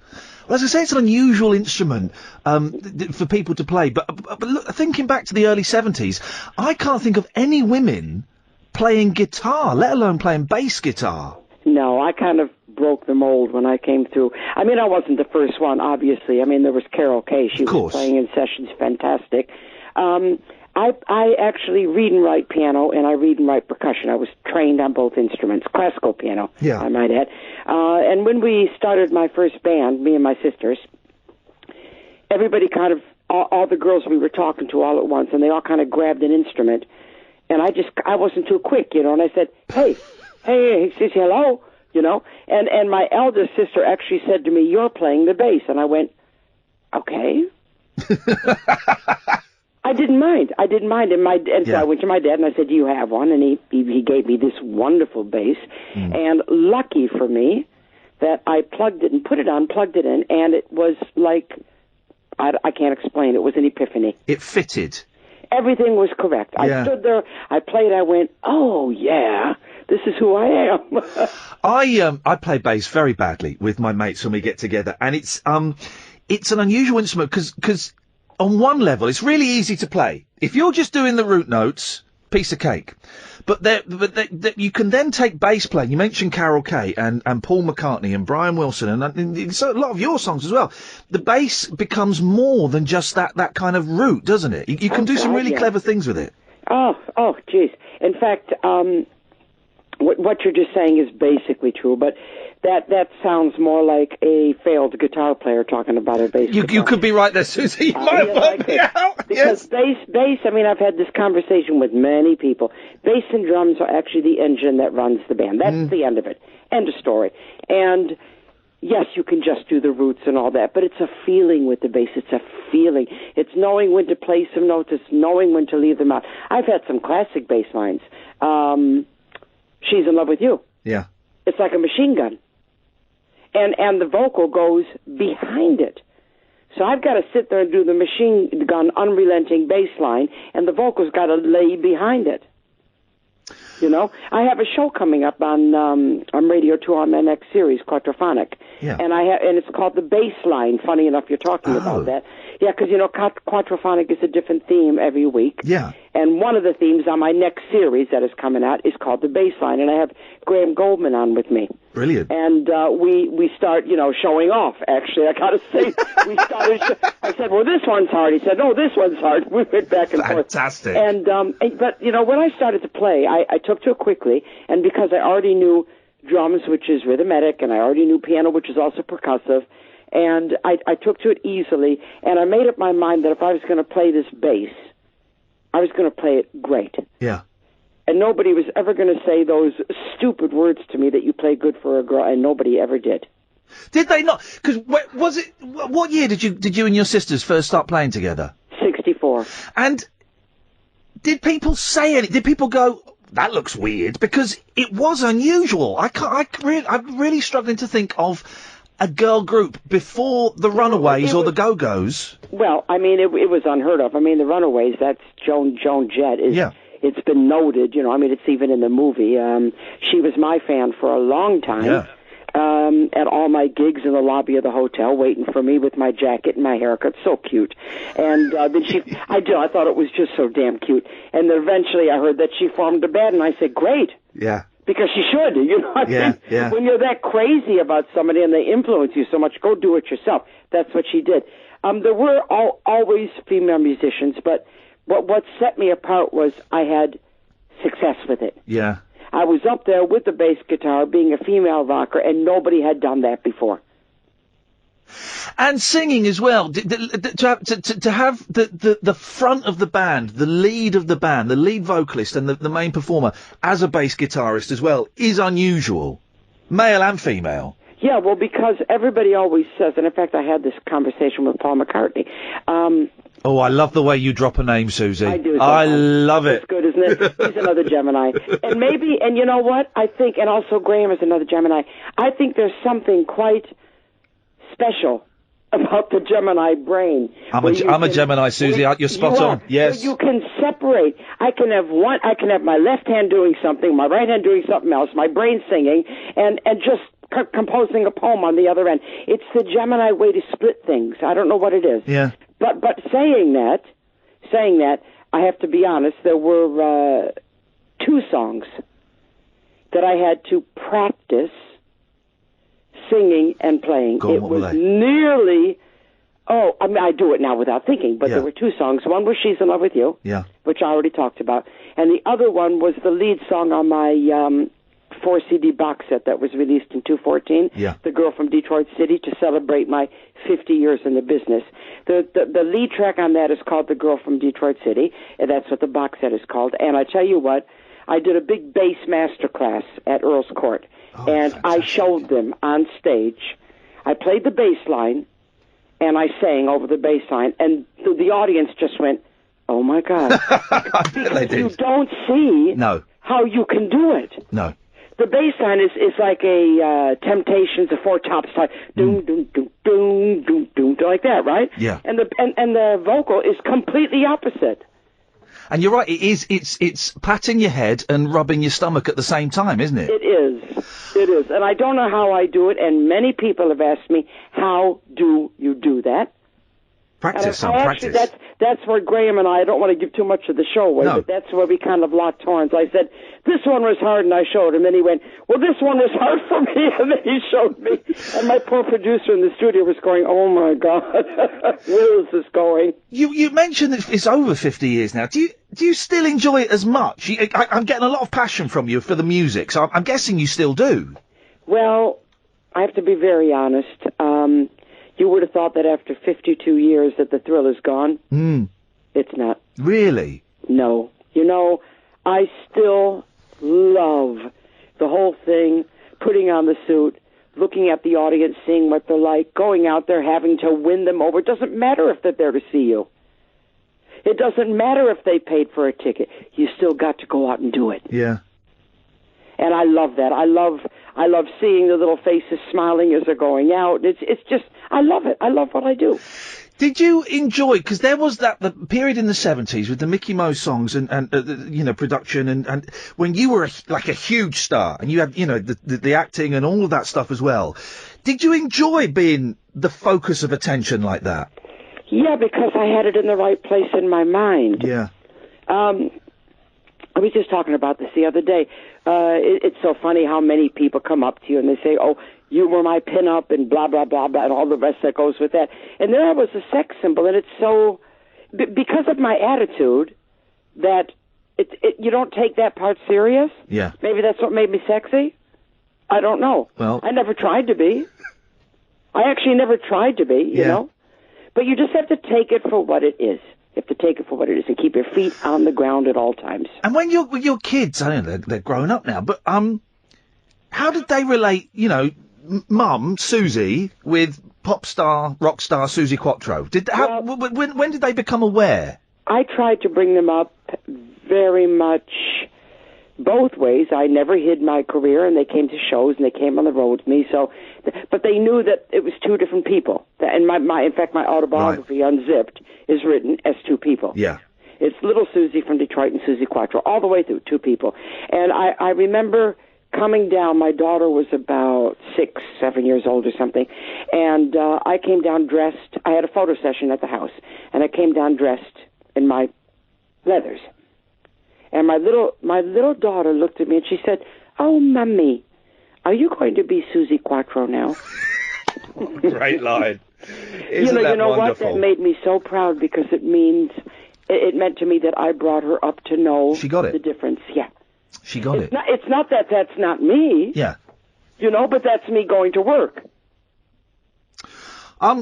What next? You mentioned the radio show. Oh, God, there's so much happening, it's beyond. Go on, what's happening? Well, my radio show's going. I'm just about to go back to Australia again for my Leather Forever Encore tour. And the good news is I have formed a super group. Go on, who's in it? And we've just been signed by Sony here I am name dropping again. Sony, just one of the small companies. Guess what? I've heard of those guys. It's a minor record label. Well, that's brilliant news. Well done. There you go. It's Andy Scott, the original guitarist from Sweet. Yeah. And Don Powell, the original drummer from Slade. Fantastic. Unbelievable. Yeah. I have to say, it was my husband's idea about 10 years ago, and then it finally was the right time for it to happen. It's called QSP. We've made an album, and it's just beyond. I don't know what happened, but I guess we all come from the same ballpark. Yeah. And something clicked. We started to write songs. We did some covers. It was like everything happened, and it comes out soon in Australia and Asia first. And then it'll come out over here after that. But it's really, really good. Slade, I think, are one of the most underrated rock bands this country's had. Those 3.5-minute singles are just filthy little rockers. They were great. And the three of us together, well, I'll tell you what, we're a powerhouse. Yeah, I bet. That's what we are. Was it Don Powell that had that terrible car accident? Yes. And lost his memory? Yeah, but he lost his short-term memory. Right, and music is obviously a great therapy for so many musicians, and he can still rock and roll, can he? Oh, can he ever? Fantastic. Oh, geez. He's great.